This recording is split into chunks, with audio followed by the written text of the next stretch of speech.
সচিবালয়ে আগুনে পুড়ল 5 মন্ত্রণালয়ের গুরুত্বপূর্ণ নথি। দুর্ঘটনা নাকি নাশকতা জানতে উচ্চ পর্যায়ের তদন্ত কমিটি 3 দিনের প্রতিবেদন দেওয়ার নির্দেশ। দুদককে ঢেলে সাজাতে দৃঢ় প্রতিজ্ঞ সংস্কার কমিশন। নিরপেক্ষ নিয়োগ ও অভ্যন্তরীণ দুর্নীতির লাগাম টানতে প্রস্তাবনা চূড়ান্ত, বাস্তবায়নের রাজনৈতিক সদিচ্ছায় জোর। বালাইনাশক আমদানিতে একক উৎসের গ্যাড়াকলে ব্যবসায়ীরা বাইরে থেকে আমদানি করলে জরিমানা, উৎপাদন খরচ বাড়ে কৃষকের। অবশেষে সোর্স উন্মুক্ত করার পথে কর্তৃপক্ষ। এবং ভারতের অর্থনৈতিক সংস্কারের উপকার, 2বারের প্রধানমন্ত্রী মনমোহন সিং আর নেই। 92 বছর বয়সে দিল্লির হাসপাতালে মৃত্যু। নরেন্দ্র মোদী, রাহুল গান্ধীর শোক প্রকাশ।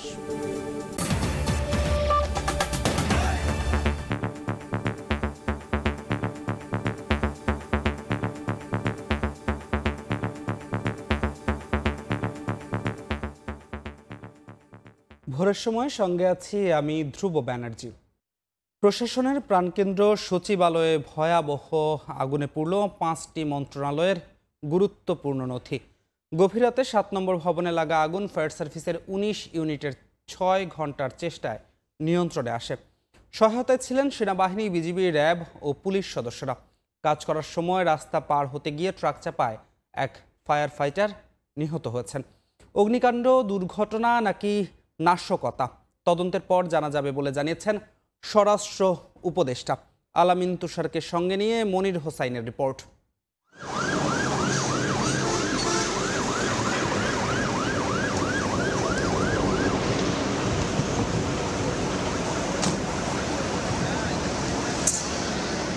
দাউ দাউ করে জ্বলছে আগুন। বুধবার রাত 1:52 হঠাৎই আগুন লাগে প্রশাসনের প্রাণকেন্দ্র সচিবালয়ের 7 নম্বর ভবনের 6ষ্ঠ তলায়। মুহূর্তেই তা ছড়িয়ে পড়ে 9 তলা পর্যন্ত। শুরুতে বিভিন্ন তলায় কয়েকটি আলাদা স্থানে আগুন জ্বলতে দেখা যায়। খবর পেয়ে প্রথম দফায় ঘটনাস্থলে পৌঁছে ফায়ার সার্ভিসের 8টি ইউনিট। আগুনের তীব্রতা বাড়তে থাকায় একে একে যোগ দেয় আরও 11টি ইউনিট। সহায়তায় যুক্ত হয় সেনাবাহিনী, বিজিবি, র্যাব, পুলিশ ও এপিবিএন সদস্যরা। আগুন নিয়ন্ত্রণে অব্যবস্থাপনার অভিযোগ করেন প্রত্যক্ষদর্শীরা। একটা সাধারণ জায়গায় আগুন লাগলে যে ব্যবহারটা করি, সেই ব্যবহারটা যদি বাংলাদেশ সচিবালয়ের ক্ষেত্রেও করি, তাহলে তো অবশ্যই প্রশ্ন থেকে যায়। ফায়ার সার্ভিসের এত ল্যাডার, এত গাড়ি, এত প্রযুক্তি থেকে লাভ কি? যদি এত বড় বাংলাদেশের একটা হৃৎপিণ্ড ফুলে যাচ্ছে, এটা যদি নিয়ন্ত্রণে আনতে না পারে। আগুন নিভানোর যে একটা তৎপরতা, যে একটা কার্যক্রম, এটা আমরা ফায়ার সার্ভিসের ভিতরে আমরা দেখতে পাই না। আগুন নেভাতে গিয়ে ট্রাক চাপায় মারা গেছেন ফায়ার সার্ভিসের এক কর্মী। এছাড়া আগুন নেভাতে গিয়ে আহত হয়েছেন আরও কয়েকজন। তবে প্রাথমিকভাবে আগুন লাগার কারণ ও ক্ষয়ক্ষতির পরিমাণ জানাতে পারেনি ফায়ার সার্ভিস। কারণ সম্ভবত ইন্টেরিয়র ডেকোরেশন ছিল এবং যে বিদ্যুৎ লাইন যেটা আছে, যখন এক জায়গায় আগুন ধরলে বিদ্যুৎ লাইনের মধ্যে সব জায়গায় ছড়ায় পড়ে, এটা হতে পারে। বাট ইনিশিয়াল কারণ আমরা এখনো বের করতে পারি নাই। আগুন লাগার 6 ঘন্টা পর ঘটনাস্থলে আসেন স্বরাষ্ট্র উপদেষ্টা। জানান, দুর্ঘটনা নাকি নাশকতা তা জানা যাবে তদন্তের পর। পুরা সার্চ করার পরে কোনো কিছু পাওয়া যায় কিনা আমরা আপনাদের জানাতে পারবো। হাই পাওয়ার একটা তদন্ত কমিটি করে দেওয়ার জন্য। প্রাথমিকভাবে আপনারা নাশকতা মনে করছেন কিনা? প্রাথমিকভাবে আমরা বলতে পারবো না, একটা ইনভেস্টিগেশনের পরে আমরা বলতে পারবো। আগুনে ক্ষতিগ্রস্ত 6ষ্ঠ থেকে 9ম তলায় রয়েছে যুব ও ক্রীড়া মন্ত্রণালয়, ডাক, টেলিযোগাযোগ ও তথ্য প্রযুক্তি, স্থানীয় সরকার এবং সড়ক পরিবহন ও সেতু মন্ত্রণালয়। মনির হোসাইন, সময় সংবাদ, ঢাকা। সচিবালয়ে অগ্নিকাণ্ডের ঘটনায় স্বরাষ্ট্র সচিবের নেতৃত্বে একটি উচ্চ পর্যায়ের তদন্ত কমিটি গঠন করেছে সরকার। বৃহস্পতিবার বিকেলে প্রধান উপদেষ্টার সভাপতিত্বে জরুরি সভায় এ সিদ্ধান্ত নেওয়া হয়। সন্ধ্যায় রাজধানীর ফরেন সার্ভিস একাডেমিতে ব্রিফ করে 3 উপদেষ্টা জানান, স্থানীয় সরকার মন্ত্রণালয় সহ কয়েকটি মন্ত্রণালয়ের নথির কোনো ডাটাবেজ না থাকায় সেগুলো উদ্ধার সম্ভব কিনা তা এখনই বলা যাচ্ছে না। গভীর রাতে সচিবালয়ে আগুন লাগার ঘটনায় বৃহস্পতিবার বিকেলে প্রধান উপদেষ্টার সভাপতিত্বে জরুরি সভা করে উপদেষ্টা পরিষদ, যেখানে অগ্নিকাণ্ডের তদন্তে স্বরাষ্ট্র সচিবের নেতৃত্বে 8 সদস্যের উচ্চ পর্যায়ের একটি তদন্ত কমিটি গঠন করা হয়। পরে রাজধানীর ফরেন সার্ভিস একাডেমিতে সাংবাদিকদের ব্রিফ করেন 3 উপদেষ্টা। জানান, 3 দিনের মধ্যে তদন্ত কমিটিকে প্রাথমিক প্রতিবেদন দিতে নির্দেশ দেওয়া হয়েছে। উৎস কি, কারণ কি এটা তারা আমাদেরকে 3 দিনের মধ্যে জানাবেন। অগ্নিকাণ্ডে পুড়ে যাওয়া 5 মন্ত্রণালয়ের নথির মধ্যে কয়েকটি মন্ত্রণালয়ে কোনো ডাটাবেজ না থাকায় সেগুলো উদ্ধার করা সম্ভব কিনা তা এখনই বলা যাচ্ছে না। এদিকে শেখ হাসিনার সাবেক মুখ্য সচিব তোফাজ্জল হোসেন মিয়ার দুর্নীতির নথি পাওয়া গিয়েছিল বলে জানান উপদেষ্টা আসিফ মাহমুদ। সেগুলো পুড়ে গেলেও পিরোজপুর থেকে উদ্ধারের চেষ্টা চলছে বলে জানান তিনি। পিরোজপুর জেলায় অর্থ লোপাটের প্রাথমিক প্রমাণ আমরা পেয়েছি এবং এর সাথে সাবেক মুখ্য সচিবেরও প্রাথমিক সম্পৃক্ততার প্রমাণ পাওয়া গিয়েছে। ফাইলগুলো ছিল মন্ত্রণালয়ে, সেগুলো ক্ষতিগ্রস্ত হয়েছে, কিন্তু যেহেতু পিরোজপুর জেলা পর্যায়ে সংগঠিত হয়েছে, জেলা থেকে আবার আমরা ফাইলগুলো রিকভার করতে পারবো। এদিকে সচিবালয়ের অগ্নিকাণ্ডের সিসিটিভি ফুটেজ সংগ্রহ করা হয়েছে বলে জানান স্বরাষ্ট্র উপদেষ্টা। সিসি ক্যামেরা ছিল এবং ওইগুলি বাইনাও মনে সংগ্রহ করা হয়ে গেছে। তাজওয়ার মাহমুদ, সময় সংবাদ, ঢাকা। দুদককে ঢেলে সাজাতে দৃঢ় প্রতিজ্ঞ সংস্কার কমিশন। নিরপেক্ষ নিয়োগ প্রক্রিয়া, অভ্যন্তরীণ দুর্নীতির লাগাম টানা সহ আইন সংস্কারের সুনির্দিষ্ট প্রস্তাবনা জানুয়ারির প্রথম সপ্তাহেই পৌঁছাবে অন্তর্বর্তী সরকারের কাছে। কমিশন প্রধান বলছেন, সব অংশীজন ও বিশেষজ্ঞের মতামতের ভিত্তিতেই প্রস্তুত করা হয়েছে আগামী দিনের দুদক পরিচালনার খসড়া রূপরেখা। বিশেষজ্ঞরা বলছেন, শুধু আইন প্রণয়নই নয়, বাস্তবায়নে দরকার রাজনৈতিক সদিচ্ছা। হাসান ওয়ালির প্রতিবেদন। দুর্নীতি দমন কমিশন দুদক হওয়ার কথা ছিল দুর্নীতিবাজদের জম, কিন্তু বাস্তবতা নখদন্তহীন কাগজে বাঘে পরিণত হয়েছে প্রতিষ্ঠানটি। সত্যিকারের দুর্নীতিবাজদের ধরার পরিবর্তে বিরোধী মতের রাজনৈতিক নেতা, বিশিষ্টজনদের সম্মানহানিই যেন একমাত্র কাজ হয়ে দাঁড়িয়েছিল সংস্থাটির। পতিত সরকারের শেষ পর্যন্ত দায়িত্ব পালন করা মঈনুদ্দিন আব্দুল্লাহ কমিশনের কর্মকাণ্ড বিশ্লেষণ করে দেখা যায়, বেসিক ব্যাংকের বিরুদ্ধে চার্জশিট দেওয়া ছাড়া দৃশ্যমান কোনো কাজ করেনি কমিশন। অন্যদিকে বিরোধী মত দমনে সরব ছিল সংস্থাটি। সাবেক প্রধানমন্ত্রী বেগম খালেদা জিয়া সহ বিরোধী রাজনৈতিক নেতাদের বিরুদ্ধে হয় ধারাবাহিক হয়রানিমূলক মামলা। তলবসহ নানাভাবে হয়রানি করে মামলার ফাঁদে জড়ানো হয় নোবেলজয়ী ডক্টর মোহাম্মদ ইউনূসকে। অথচ দুর্নীতিবাজ রথী মহারথীরা ছিলেন পর্দার আড়ালে। পরিবর্তিত পরিস্থিতিতে নতুন কমিশন দায়িত্ব নেওয়ার পর তার কিছু কিছু সামনে এসেছে। 5 আগস্ট শেখ হাসিনা সরকারের পতনের পর দাবির মুখে প্রথম ধাপের সংস্কার কমিশনের সঙ্গে গঠিত হয় দুদক সংস্কার কমিশন, যার প্রধানের দায়িত্ব দেওয়া হয় দুর্নীতি বিরোধী সংগঠক ডক্টর ইফতেখারুজ্জামানকে। প্রায় 3 মাস অংশীজনদের সঙ্গে বসে অকার্যকর দুদকের প্রাণ ফেরানোর প্রস্তাবনা তৈরি করেছে কমিশন। কমিশন প্রধান বলছেন, নিয়োগ প্রক্রিয়া দলীয় প্রভাব মুক্ত রাখার সুনির্দিষ্ট প্রস্তাবনা নিয়েই বেশি ভাবছেন তারা। দুদকের যা শুরু থেকে জন্মলগ্ন থেকে নিয়োগ প্রক্রিয়ার মধ্যে একটা দলীয় রাজনৈতিক প্রভাব ছিল, যার কারণে দুদক এক ধরনের রাজনৈতিকভাবে জিম্মিত দশায় ছিল। ইতিমধ্যে খসড়া প্রণয়ন প্রক্রিয়া শুরু হয়েছে এবং আমরা আশা করছি যে 2025 জানুয়ারির প্রথম সপ্তাহে সম্ভবত 7 তারিখে জমা দেওয়ার আমাদের প্রত্যাশা। রাজনীতি, আমলাতন্ত্র এবং ব্যবসায়ীদের যোগসাজশে দুদককে অকার্যকর করা হয়েছে বলে মত সংস্কার কমিশনের। সিভিল সার্ভিস অ্যাক্টের বিষয়টা আছে, কর আইন আছে, অ্যান্টি মানি লন্ডারিং অ্যাক্ট আছে, এখানে কোনো ধারা আছে যে কারণে তার ভূমিকাটা দুদক সঠিকভাবে পালন করতে পারে না। কোনো একটা বিশেষ শ্রেণীর যদি যেটা এখন আছে যে আমলাতন্ত্র, সেটার থেকে দুদককে মুক্ত করতে হবে। দুদকের সাবেক মহাপরিচালক মোহাম্মদ মইদুল ইসলাম বলছেন, দুর্নীতি দমন কমিশনকে কার্যকর করতে সঠিক নেতৃত্ব বাছাই হতে হবে নিরপেক্ষ। এমন মানুষ আছেন যারা প্রভাব ছাড়াই নিজেরাই প্রভাবিত হয়ে পড়েন তাদের দুর্বলতার কারণে। সেই রকম মানুষদেরকে যাতে নিয়োগ না দেওয়া, দুদকের জন্য একটি আলাদা করে কোর্ট করা যায় এবং একই সাথে আপিলেট আদালত আলাদা করা। বিচারের দৃশ্যমান সাজাগুলো যদি হয় তাহলে দুদকের কাজেরও সুফলটা পাওয়া যাবে। বিশেষজ্ঞরা বলছেন, রাজনৈতিক হস্তক্ষেপ, আমলাতন্ত্রের প্রভাব আর অভ্যন্তরীণ দুর্নীতি রোধে দুদকে কার্যকর সংস্কার প্রয়োজন। তবে ক্ষমতাসীনদের সদিচ্ছা আর কর্মকর্তাদের আন্তরিকতা না থাকলে এর সুফল মিলবে না। সব পক্ষ এগিয়ে আসলে সত্যিকারের দুর্নীতি বিরোধী প্রতিষ্ঠানে পরিণত হতে পারে দুদক।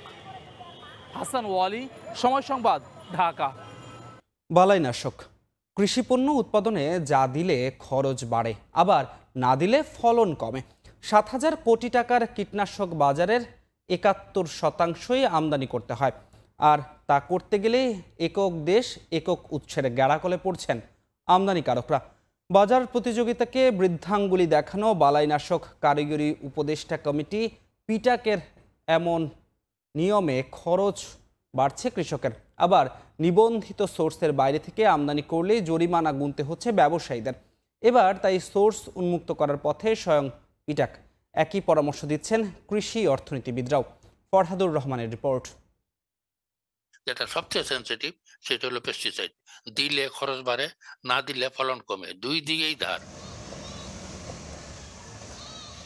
পণ্যের দাম বাড়লেও ভালো ফলনের আশায় বরাবরই কীটনাশকের উপর ভরসা রাখেন কৃষকরা, যার প্রমাণ মেলে পরিসংখ্যানেও।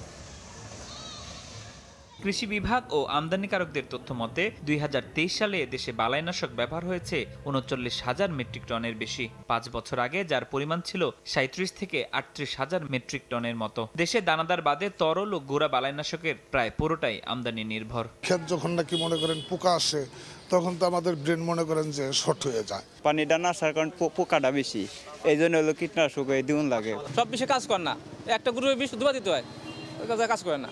এই বালাইনাশক আমদানি করতে গেলেই বাজার প্রতিযোগিতার গলা টিপে রাখা একক উৎসে জিম্মি হয়ে পড়েন ব্যবসায়ীরা। কারণ বালাইনাশক কারিগরি উপদেষ্টা কমিটি পিটাকের সিদ্ধান্ত অনুযায়ী কোনো একটি দেশের একটি কোম্পানি বা উৎস থেকেই তা আমদানি করা যাবে, যদিও বালাইনাশক আইন 2018-তে এমন কোনো শর্ত নেই।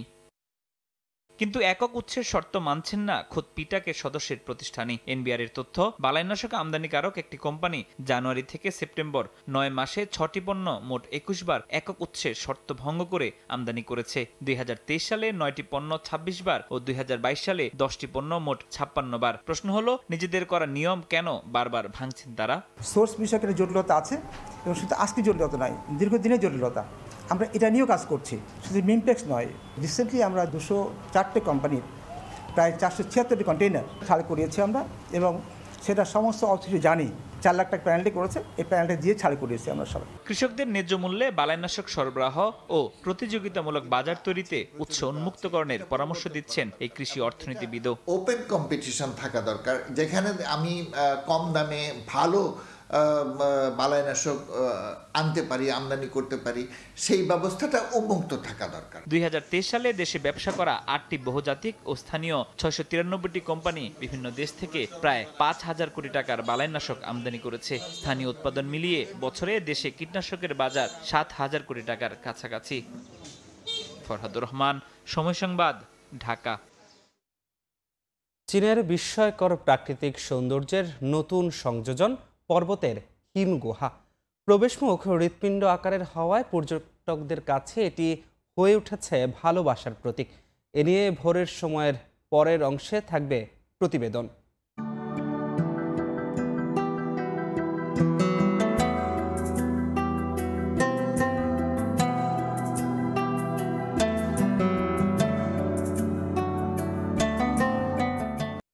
চট্টগ্রাম বন্দরে চলতি বছর কন্টেইনার হ্যান্ডলিং হয়েছে 32,23,000টি, আর কার্গো হ্যান্ডলিংয়ের পরিমাণ প্রায় 12,19,00,000 মেট্রিক টন। বন্দর কর্তৃপক্ষের দাবি, কন্টেইনার ও কার্গো হ্যান্ডলিংয়ের এই পরিমাণ ভেঙেছে আগের সব রেকর্ড। বছরের শেষ সময়ে বিলাসবহুল পণ্যের এলসি খোলার জটিলতা কাটতে শুরু করায় আমদানি যেমন বেড়েছে, তেমনি গতি ফিরেছে রফতানিতেও। শাখাউত টিপুর ক্যামেরায় বিস্তারিত জানাচ্ছেন কমল দে। প্রবাসীদের রেমিটেন্স পাঠানোতে গতি ফেরায় চাঙ্গা হতে শুরু করেছে দেশের রিজার্ভও। চলতি ডিসেম্বরে যা ছাড়িয়েছে 24 বিলিয়ন মার্কিন ডলার। এই সময় পণ্য ওঠানামায় রেকর্ড গড়েছে চট্টগ্রাম বন্দরও। 25 ডিসেম্বর পর্যন্ত যে পরিমাণ হ্যান্ডেলিং হয়েছে তা গত বছরের তুলনায় 1,72,000 কন্টেনার বেশি, আর বাড়তি কার্গো পণ্যের পরিমাণ 18 লাখ মেট্রিক টন। কার্গো এবং কন্টেইনার দুই ক্ষেত্রে আমাদের অতীতের সব রেকর্ড ভঙ্গ করেছে। এত কিছু প্রতিকূলতা সত্ত্বেও চট্টগ্রাম বন্দর তার এফিসিয়েন্সি দিয়ে, সবার সহযোগিতা নিয়ে আমরা আমাদের টার্গেট অতিক্রম করতে সক্ষম হয়েছে। বছরের শুরুতে এতটা রমরমা অবস্থায় ছিল না চট্টগ্রাম বন্দর। ডলার সংকট আর রাজনৈতিক অস্থিরতায় হারাতে বসেছিল বিশ্ব র্যাঙ্কিংয়ের অবস্থান। বর্তমানে এলসি খোলার ক্ষেত্রে ডলারের যোগান বাড়ায় আমদানি ও রফতানি দুটোই বেড়েছে বলে জানালেন শিপিং এজেন্ট অ্যাসোসিয়েশনের চেয়ারম্যান। ইম্পোর্টের যখন এলসি করতে পারছে, র মেটেরিয়াল যখন আসতে পারছে, তাহলে এক্সপোর্টে যেই ওই যে র মেটেরিয়াল তারা কাজে লাগে, এক্সপোর্টটাও বাড়ছে। তো আলটিমেট আগের থেকে এবং সব মিলে ওভারঅল এখন একটা স্বস্তিও তো একটা ফ্যাক্টর। এদিকে রমজান কেন্দ্রিক পণ্য আমদানির ইতিবাচক প্রভাব পড়তে শুরু করেছে বন্দরের কাজে। এই সুযোগে কাস্টম হাউজের রাজস্ব আদায় হয়েছে 5,500 কোটি টাকার বেশি। ডলার ক্রাইসিস কেটে যাওয়ার ফলে অনেক আমদানি এবং রপ্তানির বাণিজ্যে কিন্তু একটি নতুনভাবে আমরা আমাদের একটি আস্ফলন দেখতে পাচ্ছি। আগে কম পণ্য নিয়ে বেশি জাহাজ এলো, সে প্রবণতা কমে গেছে। গত বছর বন্দরে আসা 4,103টি জাহাজের বিপরীতে এবছর এসেছে 3,822টি। বিগত 2022 এবং 23 পুরো 2 বছর ডলার সংকটের পাশাপাশি রিজার্ভ ঘাটতির কারণে অন্তত 82 ধরনের বিলাসবহুল পণ্য আমদানিতে কড়াকড়ি আরোপ করেছিল তৎকালীন সরকার। 5 আগস্ট ছাত্র আন্দোলনের পর আওয়ামী লীগ সরকারের পতন হলে প্রবাসীরা রেমিটেন্স পাঠানো শুরু করে, আর তাতেই ডলার সংকট কাটতে শুরু করেছে, স্বাভাবিক হতে শুরু করেছে দেশের আমদানি রপ্তানি বাণিজ্য। আর তাই চট্টগ্রাম বন্দর কন্টেনার ও কার্গো হ্যান্ডেলিংয়ে সর্বকালের রেকর্ড ভঙ্গ করতে পেরেছে। চট্টগ্রাম বন্দর থেকে কমল দে, সময় সংবাদ। নারায়ণগঞ্জের বন্দর উপজেলার নবীগঞ্জ এলাকায় সিএনজি স্ট্যান্ডের ইজারার নামে 4টি স্পটে কাউন্টার বসিয়ে চাঁদা আদায় করা হচ্ছে। শুধু সিএনজি চালিত অটোরিকশা থেকে অর্থ আদায়ের কথা থাকলেও বাদ যাচ্ছে না ব্যাটারি চালিত রিকশা ও মিশুক। এতে ক্ষুব্ধ যান চালকরা। তাদের অভিযোগ, প্রতি ট্রিপেই তাদের কাছ থেকে অর্থ আদায় করায় তাদের আয়ের একটি বড় অংশ চলে যায় চাঁদায়। তদন্ত করে ব্যবস্থা নেওয়ার গতানুগতিক আশ্বাস সংশ্লিষ্ট বিভাগগুলোর। শওকত আলী সৈকতের পাঠানো তথ্য, আরিফ হোসেনের ছবি নিয়ে রিপোর্ট। নারায়ণগঞ্জের নবীগঞ্জের কামাল উদ্দিন মোড়ে রাস্তায় কাউন্টার বসিয়ে সিটি কর্পোরেশনের ইজারা ও টোল আদায়ের নামে চাঁদাবাজি করা হচ্ছে বছরের পর বছর ধরে। স্থানীয় খেয়াঘাটের সিএনজি স্ট্যান্ডের ইজারার নামে 4টি স্পটে এমন কাউন্টার বসিয়ে চাঁদা নেওয়া হচ্ছে সিএনজি ও ব্যাটারি চালিত অটোরিকশা এবং মিশুক থেকে। চালকদের অভিযোগ, প্রতি ট্রিপেই তাদের কাছ থেকে অর্থ আদায় করায় আয়ের একটি বড় অংশ চলে যায় চাঁদায়। এভাবে প্রতিদিন 50,000-এর বেশি টাকা হাতিয়ে নিচ্ছে ইজারাদার। সারাদিন দেখা গেল 8 থেকে 10 বার আসে, 10 বার আইলে 100 টাকা যায় এই জায়গায় দৈনিক। কয়টা রোজগার করি? আগে সারাদিন 15 টাকা নিত, এখন প্রতিটি 10 টাকা করে আম করতে নেয়। খালি আসার সময় টাকা নেয়, আবার প্যাসেঞ্জারে আসার সময় টাকা নেয়। 30 টাকা খেপ লয়ে গেলে 20 টাকা দিয়ে লাইতে তো লাভ হইল কি? তবে ইজারাদারের দাবি, সিটি কর্পোরেশনের নির্দেশনা অনুযায়ী আদায় করা হচ্ছে অর্থ। আমার 3 মাস সময় আছে, 3 মাসের মধ্যে নতুন নিয়ম চলবে। বিষয়টি জানার পর ওই এলাকা পরিদর্শন করেন বৈষম্য বিরোধী ছাত্র আন্দোলনের নেতাকর্মীরা। চাঁদাবাজি বন্ধ না হলে ব্যবস্থা নেওয়ার হুঁশিয়ারি সংগঠকদের। অটো চালক, মিশুক চালক এবং সিএনজি চালক তাদের দিকে তাকিয়ে অন্তত এই যত্রতত্ত্ব ইজারাগুলো যাতে বন্ধ করে দেয়। অবশ্য তদন্ত করে চাঁদার বিষয়ে ব্যবস্থা নেওয়ার গতানুগতিক আশ্বাস সিটি কর্পোরেশন ও জেলা প্রশাসনের। সবার সঙ্গে বসে আর বিষয়টা কীভাবে সমাধান করা যায় সেটা আমরা দেখব, এবং আমরা বললেন যে প্রতিবার যাতায়াতের জন্য যেভাবে টাকাটা নেওয়া হচ্ছে সেটা না করে ডেইলি বেসিসে একটা নির্দিষ্ট অ্যামাউন্টের টাকাটা নির্ধারণ করে দেওয়া যায় কিনা। উপজেলা নির্বাহী কর্মকর্তা, তাকে দায়িত্ব দিয়েছি, তিনি কিন্তু ইজারাদারদের নিয়ে ওখানে বসছেন এবং এই বিষয়টি সেটেল করেছেন। এরপরেও যেহেতু অভিযোগ এসছে, বিষয়টা আমরা খতিয়ে দেখব। নবীগঞ্জ খেয়াঘাট থেকে মোগরাপাড়া চৌরাস্তা, মদনপুর ও মদনগঞ্জ রুটে দৈনিক 6 শতাধিক সিএনজি ও ব্যাটারি চালিত অটোরিকশা এবং মিশুক চলাচল করে। সময় সংবাদ, নারায়ণগঞ্জ। দেশের প্রথম এক্সপ্রেসওয়ে ঢাকা মাওয়া ভাঙা হয়ে উঠছে দুর্ঘটনাপ্রবণ।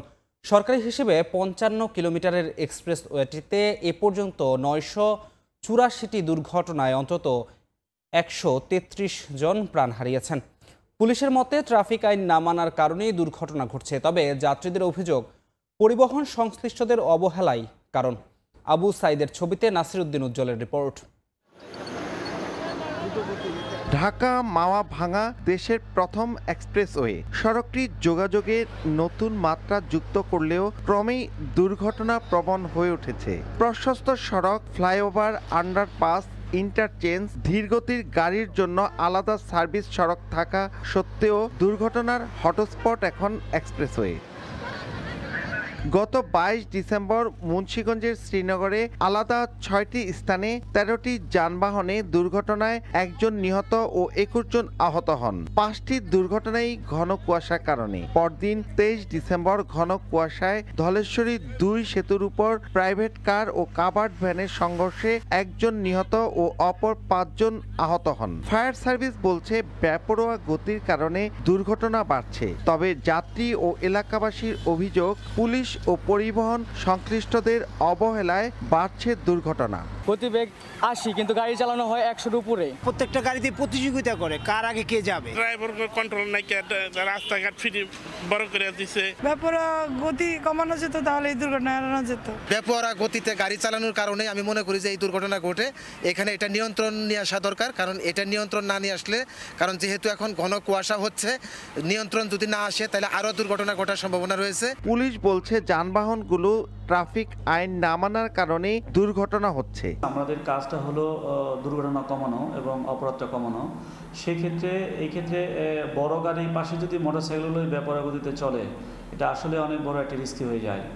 তাই আমাদের যদি সিস্টেমটা থাকতো, আসলে এখানে এই এক্সপ্রেসওয়েতে এটাকে নিয়ন্ত্রণ করার কোনো সিস্টেম নাই। সড়ক ও জনপথ বিভাগের তথ্য মতে ইন্টেলিজেন্ট ট্রান্সপোর্ট সিস্টেম ITS এর আওতায় ক্যামেরার মাধ্যমে পুরো এক্সপ্রেসওয়ে মনিটরিংয়ের চেষ্টা চলছে।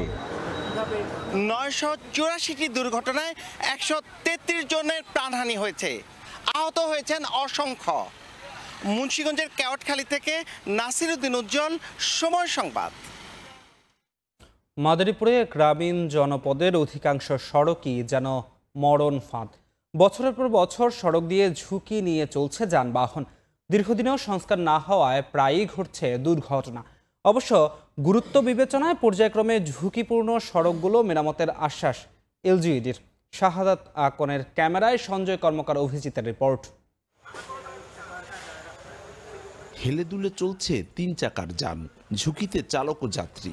গ্রামীণ জনপদের অধিকাংশ সড়কের এমন দশা, অভিযোগ দিয়েও মিলছে না প্রতিকার। মাদারীপুর সদর উপজেলার মধ্য পেয়ারপুরের লিলির ব্রিজ থেকে তপেল সর্দারের বাড়ি পর্যন্ত 3 কিলোমিটার সড়কের পুরোটাই এখন মরণ ফাঁদ।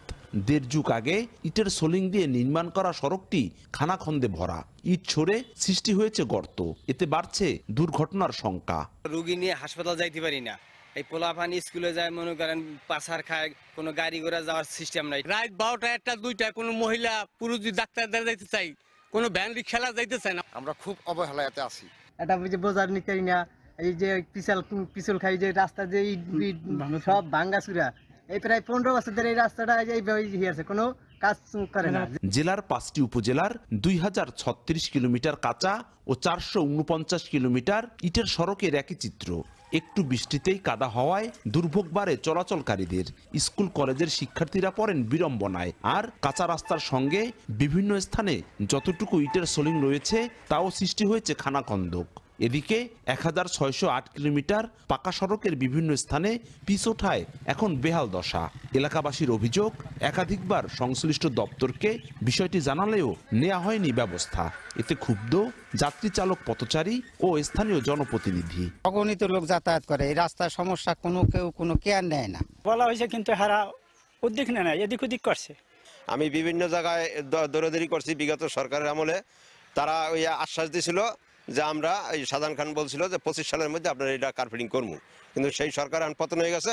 বর্তমান সরকারের কাছে আমি দাবি, এই 12-14 হাজার লোকের যাতায়াতের রাস্তাটা খুব দ্রুত জানি কার্পেটিং হয়। বিভিন্ন প্রকল্পে অন্তর্ভুক্ত করে ঝুঁকিপূর্ণ সড়কগুলো সংস্কারের আশ্বাস LGEDর। পর্যায়ক্রমে আমাদের ডিপিপির ভিতরে অন্তর্ভুক্ত করে ডিপিপি অনুমোদন সাপেক্ষে আমরা উন্নয়ন করতে পারব। তবে এই মুহূর্তে আমরা যে সমস্ত রাস্তাগুলো জরাজীর্ণ অবস্থায় আছে, সেই রাস্তাগুলো আমরা লিস্টের কাজ চলমান আছে।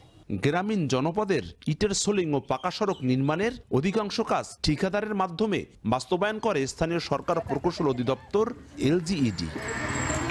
মহাসড়ক ও আঞ্চলিক মহাসড়কে বছরের পর বছর উন্নয়ন হলেও এখানকার গ্রামীণ জনপদের রাস্তাগুলো কখনো সংস্কার বা নতুনভাবে মেরামত করা হয়নি। ফলে ভোগান্তি চরম আকার ধারণ করেছে। এখানকার চলাচলকারীদের অভিযোগ, শিগগিরই সড়কগুলো মেরামত করা না হলে দুর্ভোগ আরও বাড়বে। সঞ্জয় কর্মকার, অভিজিৎ, সময় সংবাদ, মাদারীপুর। আইনের তোয়াক্কা না করে শরীয়তপুরের লোকালয়ের পাশেই গড়ে উঠছে ইটভাটা। হালনাগাদ লাইসেন্স সহ নেই পরিবেশ অধিদপ্তরের ছাড়পত্র, এমনকি জ্বালানি হিসেবে পোড়ানো হচ্ছে কাঠ। ভাটার কালো ধোঁয়ায় দূষিত হচ্ছে আশপাশের পরিবেশ। তবে শিগগিরই ব্যবস্থা নেওয়ার আশ্বাস সংশ্লিষ্ট বিভাগের। বিএম ইসরাফিলের পাঠানো তথ্য ও ছবি নিয়ে রিপোর্ট। লোকালয় ও শিক্ষা প্রতিষ্ঠানের 1 কিলোমিটার দূরে ইটভাটা নির্মাণের আইন থাকলেও তা মানা হয়নি। বাড়িঘরের পাশেই ভাটা নির্মাণ করায় কালো ধোঁয়ায় ছেয়ে গেছে জনপদ। লাইসেন্স ও পরিবেশ ছাড়পত্র ছাড়াই গড়ে উঠেছে শরীয়তপুরের বেশিরভাগ ইটভাটা। 3 ফসলি জমির উপর গড়ে ওঠা এসব ভাটায় জ্বালানি হিসেবে পোড়ানো হচ্ছে কাঠ। ভাটার কালো ধোঁয়ায় দূষিত হচ্ছে আশপাশের পরিবেশ। এতে ক্ষুব্ধ এলাকাবাসী। ওই যে বলে কালো ধোঁয়া, এই স্কুলে আসতেছে, এই বাজার যাইতেছে, গ্রামে যাইতেছে। অন্যান্য গাছগুলি যদি আমরা তাকাই সেগুলিও ধূসর হয়ে যাচ্ছে। আমরা চাই ইটভাটা সরাই নেওয়া হোক। আইন মেনে যাতে এই ভাটাগুলো তৈরি করা হয় এবং এগুলো পরিবেশ বান্ধব হয়। আইন না মানলেও লাইসেন্সের জন্য আবেদন করার কথা জানান ভাটা পরিচালকরা। তবে শিগগিরই ব্যবস্থা নেওয়ার আশ্বাস সংশ্লিষ্ট বিভাগের। 24-25 আমরা এই অর্থ বছরে আমরা ব্রিকফিল চালু করছি, সেক্ষেত্রে আমরা পরিবেশ ছাড়পত্র পাওয়ার জন্য অ্যাপ্লাই করছি। নিয়ম মেনে যাতে এইগুলি চলতে পারে, ভাটাগুলি চলতে পারে, সেই নির্দেশনা দেওয়া প্রশাসনের, এবং প্রশাসন যাতে তদারকি করে এরা অবৈধভাবে কোনো কিছু করতে না পারে। আমরা অবৈধ ইটভাটার তালিকা ইতিমধ্যে জেলা প্রশাসনকে দিয়েছি, তারা আইনগত ব্যবস্থা নেবেন বলে জানিয়েছেন। অলরেডি আমরা শাস্তিমূলক ব্যবস্থা নিচ্ছি এবং বাকি যেগুলো আছে অবৈধ যেগুলো রয়েছে সবগুলোর বিরুদ্ধে আমরা পর্যায়ক্রমে অভিযান চালাবো। শরীয়তপুরে মোট 55টি ইটভাটার মধ্যে 22টি বন্ধ। বর্তমানে চলমান 33টি ভাটার মধ্যে বৈধতা রয়েছে মাত্র 10টির। সময় সংবাদ, শরীয়তপুর। জৌলুস হারাচ্ছে টাঙ্গাইলের ঐতিহ্যবাহী তাঁত শিল্প। বিশ্ব দরবারে একসময় দাপট থাকলেও আধুনিক পোশাকের ভিড়ে আড়াল হচ্ছে তাঁতের শাড়ি। পুঁজির অভাবে বন্ধ হয়ে গেছে অনেক তাঁত কারখানা। সরকারি পৃষ্ঠপোষকতা পেলে তাঁত শিল্পের গৌরব ফিরিয়ে আনা সম্ভব বলে মনে করেন ব্যবসায়ীরা। কাদির তালুকদারের তথ্য, রাশেদ খানের ছবিতে রিপোর্ট। ঠক ঠক শব্দে চলছে কর্মযজ্ঞ। প্রতিদিন সকাল থেকে সন্ধ্যা পর্যন্ত চলে কাপড় বোনার কাজ। তাঁত শাড়িকে বিশ্ব দরবারে প্রশংসিত করেছে টাঙ্গাইলের দেলদুয়ার উপজেলার পাথরাইলের তাঁতপল্লীর বাসিন্দারা। তবে হারাচ্ছে এই শিল্পের জৌলুস। তাঁতি ও ব্যবসায়ীদের দাবি, আধুনিকতার ছোঁয়ায় তাঁতের শাড়ির ব্যবহার কমেছে। এতে আগের মতো নেই পাইকারদের ভিড়। পুঁজির অভাবে বন্ধ হয়ে গেছে অনেক তাঁত। সংকটের মুখে ব্যবসা টিকিয়ে রাখতে নানা কৌশল অবলম্বন করেও লাভ হচ্ছে না। আসলে পুষে না, যে ডিউটি করার নাকি আর যে পরিশ্রম আর যে জিনিসপাতির দাম, তাতে আমাদের সংসার চলে না। বেচা কিনা একটু ভালো হইলে আমাদের সংসারটা একটু মানে মহাজন যদি সচ্ছলভাবে চলে তাহলে আমরাও একটু সচ্ছলভাবে চলতে পারি। প্রতিযোগীর সংখ্যা বেশি হয়েছে এবং সুতার দাম বেশি হওয়ার কারণে তো ব্যবসা এখন তেমন একটা ভালো যাচ্ছে না। সরকারি পৃষ্ঠপোষকতা আর ঋণ সহায়তা পেলে টাঙ্গাইলের ঐতিহ্যবাহী তাঁত শিল্পের গৌরব ধরে রাখা সম্ভব বলে মনে করেন সংশ্লিষ্টরা। উৎপাদনও কম, বিক্রিও কম, তা আমরা একটা কেমন যেন একটা হতাশার মধ্যে চলছি। কারণ উৎপাদন কম, বিক্রি কম, দুদিকেই কমে গেলে তাহলে এই শিল্পটার অবস্থাটা হবে কি? টাঙ্গাইল শাড়ির পাশাপাশি টাঙ্গাইলের চাদরের যেটা উৎপাদন হতো, যেটা সমাদৃত হয়েছিল, সেটাও আজকে হারিয়ে যাচ্ছে। করোনার আগে লক্ষাধিক তাঁতে শাড়ি তৈরি হলেও বর্তমানে 10 থেকে 15,000 তাঁত চলমান রয়েছে। সময় সংবাদ, টাঙ্গাইল। বাংলাদেশের নানা ইস্যু নিয়ে ভারতীয় গণমাধ্যম মিথ্যা সংবাদ উপস্থাপন করছে বলে মন্তব্য করেছেন জুলাই শহীদ স্মৃতি ফাউন্ডেশনের সাধারণ সম্পাদক সার্জিস আলম। বৃহস্পতিবার বিকেলে পঞ্চগড় সরকারি অডিটোরিয়ামে বৈষম্য বিরোধী ছাত্র আন্দোলনের সমন্বয়কদের সঙ্গে সৌজন্য সাক্ষাৎ শেষে এ মন্তব্য করেন তিনি। বাংলাদেশে ধর্মীয় সম্প্রীতি নষ্ট করে অস্থিতিশীল পরিবেশ দেখানোর জন্য ভিন্নভাবে তথ্য উপস্থাপন করা হচ্ছে বলে অভিযোগ করেন সার্জিস আলম।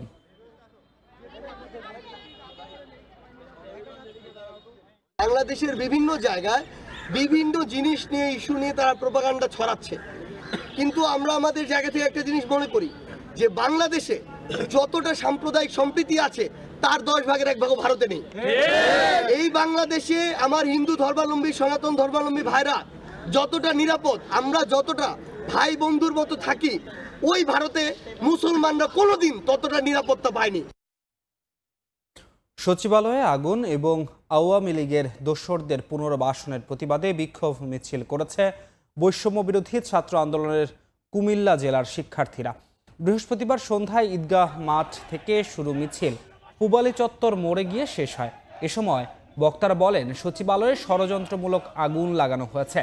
শেখ হাসিনা পালিয়ে গেলেও তাদের দোসররা এখনও ষড়যন্ত্রে লিপ্ত।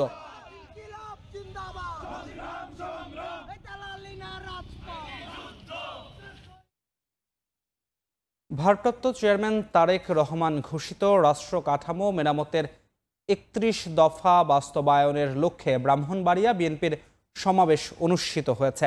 বৃহস্পতিবার দুপুরে ব্রাহ্মণবাড়িয়া শহরের পৌর মুক্ত মঞ্চ ময়দানে এ সমাবেশ অনুষ্ঠিত হয়। এতে জেলা বিএনপির নেতারা বক্তব্য রাখেন। তৃণমূল পর্যায়ের স্বচ্ছ ভোটার তালিকা প্রকাশ করে আগামী দিনে জেলা বিএনপির সম্মেলন করার দাবি জানান তারা। এদিকে পটুয়াখালীর মির্জাগঞ্জ উপজেলার সুবিদখালী সরকারি কলেজ মাঠে ৫০০ ইমাম, গত ১৫ বছরে বিভিন্ন হামলা মামলার শিকার ৫০০ বিএনপি নেতাকর্মী এবং জুলাই আগস্ট মাসের গণঅভ্যুত্থানে হতাহতদের পরিবারের মাঝে উপহার সামগ্রী বিতরণ করেন সাবেক স্বরাষ্ট্রমন্ত্রী আলতাফ হোসেন চৌধুরী।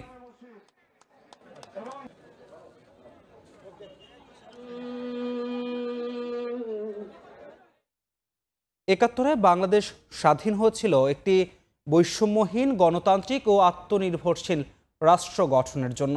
সেই চেতনা নিয়ে জুলাই আগস্টে বৈষম্যহীন দেশ প্রতিষ্ঠা করতে বিপ্লব করেছে ছাত্র জনতা।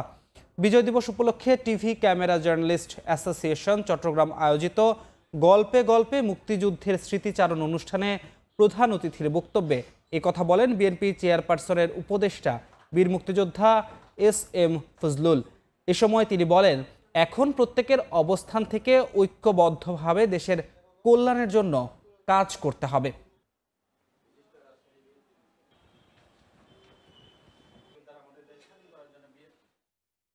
দুদকের কমিশনার মিয়া মোহাম্মদ আলী আকবর আজিজি বলেছেন, দলমত বিবেচনা না করে সততার সাথে দৃশ্যমান প্রমাণ নিয়ে কাজ করবে দুদক।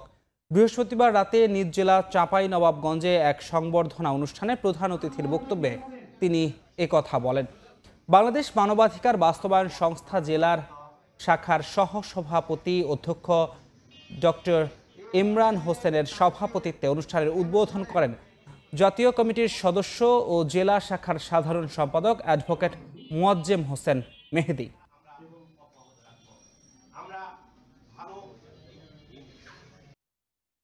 কিশোরগঞ্জের হাওড়ে শুরু হয়েছে সমলয় পদ্ধতিতে বোরো আবাদ। সনাতনের চেয়ে এ পদ্ধতিতে খরচ ও শ্রম কম লাগায় দিন দিন বাড়ছে জনপ্রিয়তা। যান্ত্রিকীকরণের জন্য কৃষক আরও লাভবান হবে বলে জানায় কৃষি বিভাগ। নূর মোহাম্মদের পাঠানো তথ্য, শরীফুল ইসলামের ছবি নিয়ে রিপোর্ট। প্লাস্টিকের ট্রেতে তৈরি করা হয়েছে বীজতলা। সেখান থেকে ট্রে তুলে ট্রান্সপ্লান্টার যন্ত্রের মাধ্যমে চলছে ধানের চারা রোপণ। বোরো মৌসুমে কিশোরগঞ্জের বিভিন্ন হাওরে শুরু হয়েছে সমলয় পদ্ধতিতে বোরো চাষাবাদ। যন্ত্রের মাধ্যমে চারা রোপণ, আবার যন্ত্রের মাধ্যমেই হবে ধান কাটা ও মাড়াই। সময়, খরচ ও শ্রম কম লাগায় খুশি কৃষক। খুবই সাশ্রয়ী, মেশিনের দ্বারাতে আমরা লাগাবো। তারপরে দেখা যাইতেছে সরকারিভাবে আমাদের অনেক সহযোগিতা খরচ এটি করতেছে। দিয়ে আমরা যদি করি তো আমরা মনি লাগে না, জ্বালার শিকড় ছিঁড়ে না, জ্বালাটা কোনো নষ্ট হয় না। সেলিম স্যারকে নিয়ে সমলয়টা করছি, সমলয়টা খুব সুন্দর হয়েছে। এখন আমরা ধান রোপণ করতেছি। কৃষি বিভাগের কর্মকর্তারা জানান, সমলয় পদ্ধতিতে হাওরে হাইব্রিড জাতের ধানের আবাদ হচ্ছে। এর জন্য কৃষকদের বিনামূল্যে বীজ, সার সহ দেয়া হচ্ছে যান্ত্রিক সহযোগিতা। আমরা কৃষকদেরকে এই সমস্ত উপকরণ সহায়তা দিচ্ছি। তো দেখা যাচ্ছে ফলন বেশি হয়, লেবার খরচ কম লাগে, এইসব কারণে কৃষকদের মধ্যে জনপ্রিয় হচ্ছে।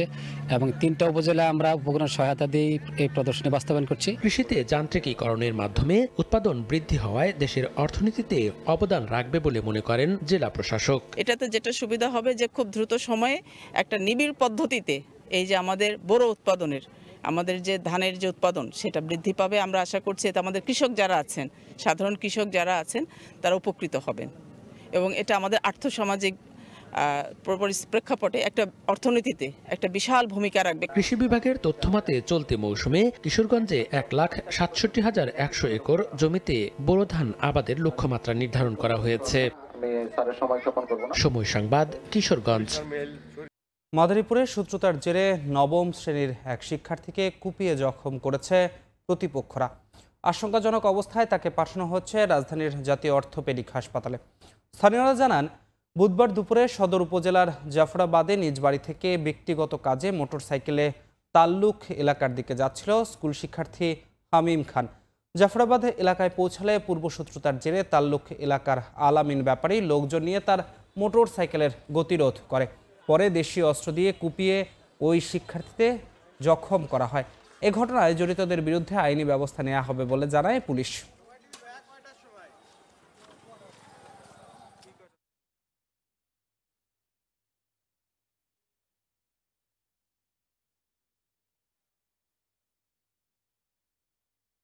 বরিশালের ফাঁসির দণ্ডপ্রাপ্ত পলাতক এক আসামিকে গ্রেফতার করা হয়েছে।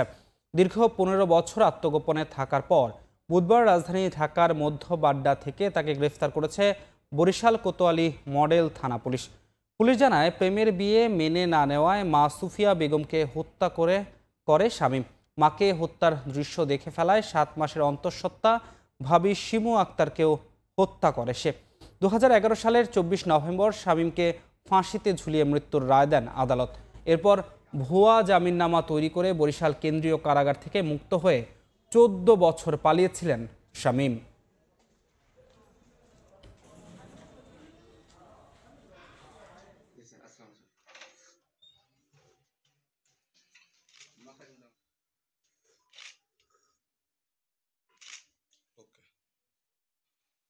প্রেসিডেন্টের পর এবার দক্ষিণ কোরিয়ার ভারপ্রাপ্ত প্রেসিডেন্টকে অভিশংসনের জন্য পার্লামেন্টে প্রস্তাব উত্থাপন করেছে দেশটির বিরোধী দলীয় নেতারা। ইয়ন সুক ইয়োলের অভিশংসনের প্রক্রিয়া যাচাই বাছাইয়ের জন্য সাংবিধানিক কোর্টের বেঞ্চে 3 জন বিচারপতিকে নিয়োগ দিতে অস্বীকৃতি জানানোয় এ কথা বলেন তারা। এদিকে দেশটির সাবেক প্রতিরক্ষা মন্ত্রীর দাবি, বিরোধী দলকে দেশের গণতন্ত্রের অপব্যবহার থেকে বিরত থাকার হুঁশিয়ারি দিতেই সামরিক আইন জারির সিদ্ধান্ত নিয়েছিলেন তারা। সামরিক আইন জারি করে গণতন্ত্র ও দেশের সাংবিধানিক আইনের অপব্যবহারের দায়ে অভিশংসনের শিকার হন দক্ষিণ কোরিয়ার প্রেসিডেন্ট ইয়ন সুক ইয়োল। এখন আদালত নির্ধারণ করবে তার ভবিষ্যৎ। তবে এ প্রক্রিয়ায় বাদ সেধেছেন দেশটির ভারপ্রাপ্ত প্রেসিডেন্ট হান দুক-সু। নিয়ম অনুযায়ী সাংবিধানিক আদালতের 9 সদস্য বিশিষ্ট বেঞ্চের 6 জন বিচারপতির সিদ্ধান্তের ওপর ভিত্তি করে ইয়োলের পরিণতি নির্ধারণ করা হবে। 6 জন বিচারপতি থাকলেও 3 বিচারপতিকে নিয়োগ দিতে অস্বীকৃতি জানিয়েছেন ভারপ্রাপ্ত প্রেসিডেন্ট। এতে ক্ষিপ্ত হয়ে উঠেছে ডেমোক্রেটিক পার্টি অফ কোরিয়ার নেতারা।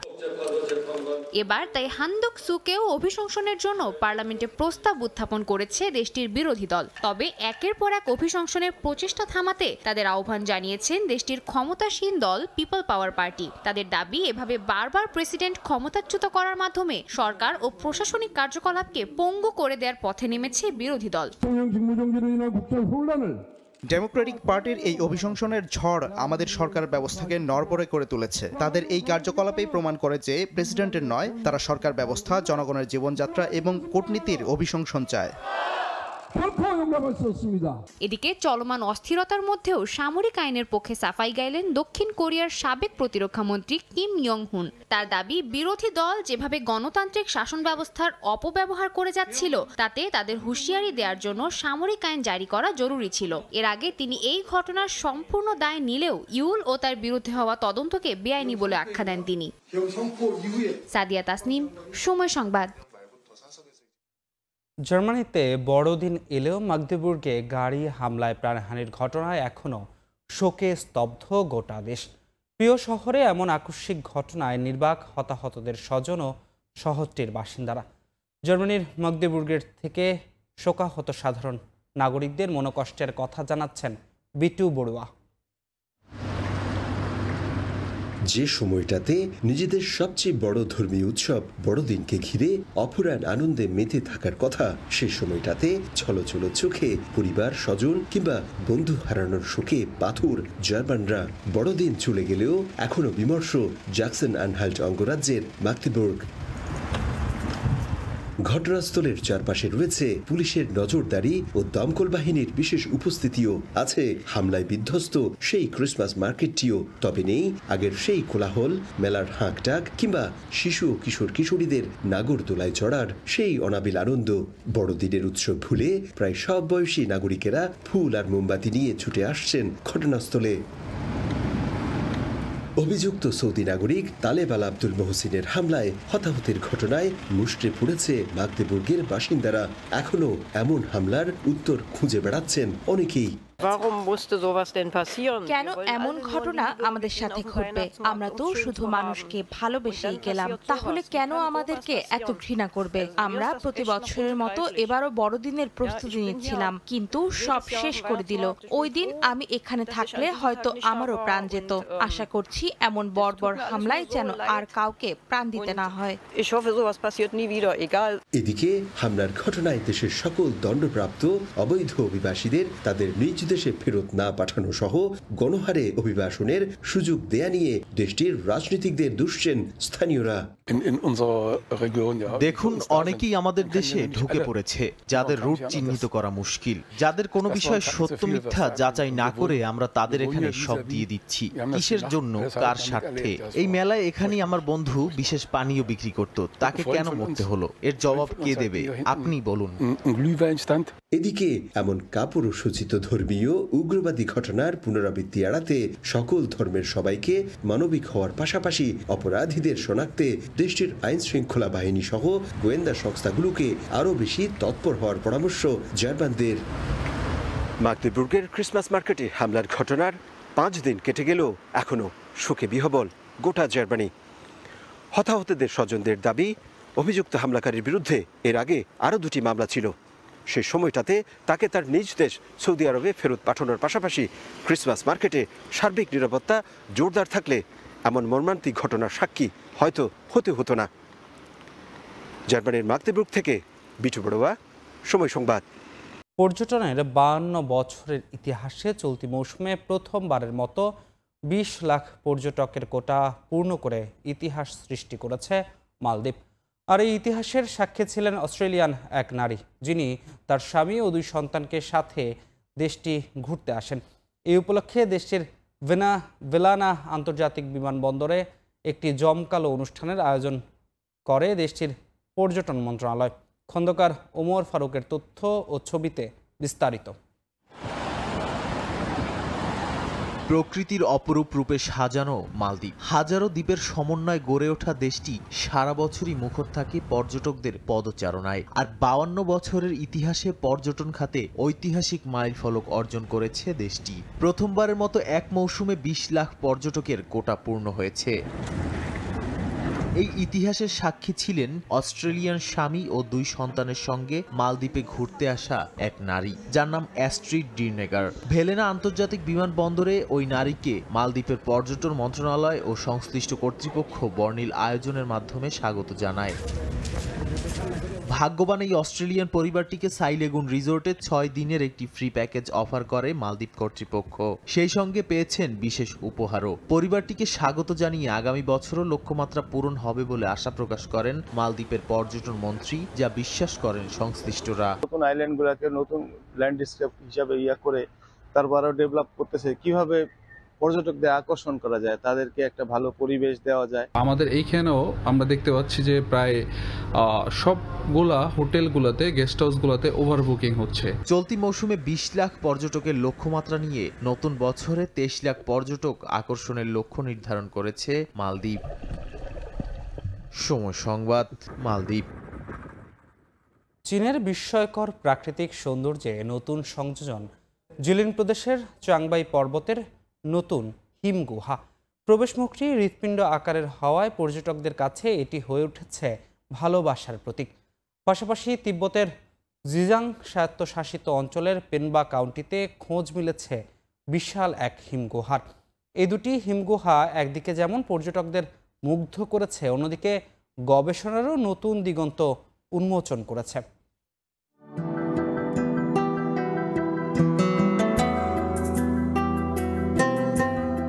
ভালোবাসার প্রতীক হৃৎপিণ্ড আকৃতির প্রবেশমুখ আর গোলাপ ফুলের নকশায় সজ্জিত দেয়াল বরফের এই গুহাটিকে দিয়েছে এক অনন্য সৌন্দর্য, যেন প্রকৃতির নিজের হাতে গড়া কোনো শিল্পকর্ম। জিলিন প্রদেশের চাংবাই পর্বত বছরের প্রায় পুরোটাই তুষারে আবৃত থাকায় চিরসাদা প্রকৃতির জন্য সুপরিচিত এই পর্বতে সম্প্রতি এমনই নান্দনিক এক হিমগুহার সন্ধান মিলেছে। সকালের মিষ্টি রোদের নরম আলো যখন গুহার দেয়ালে দেয়ালে প্রতিফলিত হয়, মনে হয় যেন এক টুকরো স্বর্গ নেমে এসেছে চাংবাই পর্বতে। কোনো এক অজানা মোহ মুগ্ধ করে সবাইকে। তাই তো গুহাটির সৌন্দর্য উপভোগ করতে প্রতিদিনই সেখানে ভিড় করছেন বিশ্বের বিভিন্ন দেশের পর্যটক। এদিকে চীনের জিজাং প্রদেশের পেনবা কাউন্টিতে সন্ধান মিলেছে নতুন এক হিমগুহার। বিশাল আকৃতির এই গুহাটি থেকে মাত্র 50 মিটার দূরে 2023 সালের মার্চে আরও বড় একটি হিমগুহার খোঁজ মিলে। তবে নতুন এই গুহাটি এর ভেতরের সর্পিলাকার গঠনের জন্য অনন্য। 150 মিটার দীর্ঘ ও 18.2 মিটার প্রস্থের এই বিশাল গুহাটি দেখে মনে হবে যেন স্বচ্ছ কাচের কোনো প্রাসাদ। দেয়ালে বরফের আস্তরণে তৈরি হওয়া গুহাটির ক্রিস্টালাইজড গঠন একে দিয়েছে এক অন্যরকম সৌন্দর্য। গুহাটির বুক চিরে এঁকে বেঁকে যাওয়া পথে রোমাঞ্চকর অনুভূতি পান আগতরা। অ্যাডভেঞ্চারের নেশায় বুঁদ হয়ে তাই প্রতিদিনই গুহাটিতে ভিড় করেন পর্যটকরা। পেনবার এই গুহাটি হিমবাহের গঠন এবং বরফের ক্রিস্টালাইজেশন নিয়ে গবেষণাও হতে পারে বলে মনে করেন সংশ্লিষ্টরা। আমিরুল ইসলাম আলিফ, সময় সংবাদ। চীনে তুষারপাত হওয়ায় আনন্দে মেতেছে বাঘেরা। দেশটির লিয়াওনিং প্রদেশে অবস্থিত গুইপো সাইবেরিয়ান টাইগার পার্কে তুষারের মধ্যে খেলাধুলা করতে দেখা গেছে প্রায় 100টি বাঘকে। নিজেদের মতো উপভোগ করছে তারা।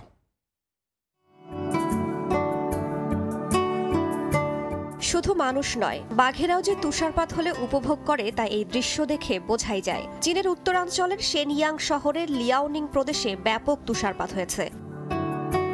এই তুষারপাত যেন শেনইয়াং শহরের গুইপো সাইবেরিয়ান টাইগার পার্কের বাঘেদের জন্য আশীর্বাদ হয়ে এসেছে। আবাসস্থলকে বানিয়েছে খেলার মাঠ। চিড়িয়াখানার প্রায় 100টি সাইবেরিয়ান বাঘ তুষারপাতে খেলাধুলা করছে, নিজেদের মতো সময় কাটাচ্ছে। রোদে বসে বাঘগুলোকে সূর্য স্নান করতেও দেখা যায়। বাঘেদের আনন্দকে দ্বিগুণ করতে তাদের খাবার ও শোবার জায়গার দিকে বাড়তি নজর দিচ্ছে চিড়িয়াখানা কর্তৃপক্ষ। তুষারপাতের কারণে তাপমাত্রা কমায় বেড়েছে শীত। এতে যেন তারা অসুস্থ না হয়ে পড়ে সেদিকটাও খেয়াল রাখতে হচ্ছে।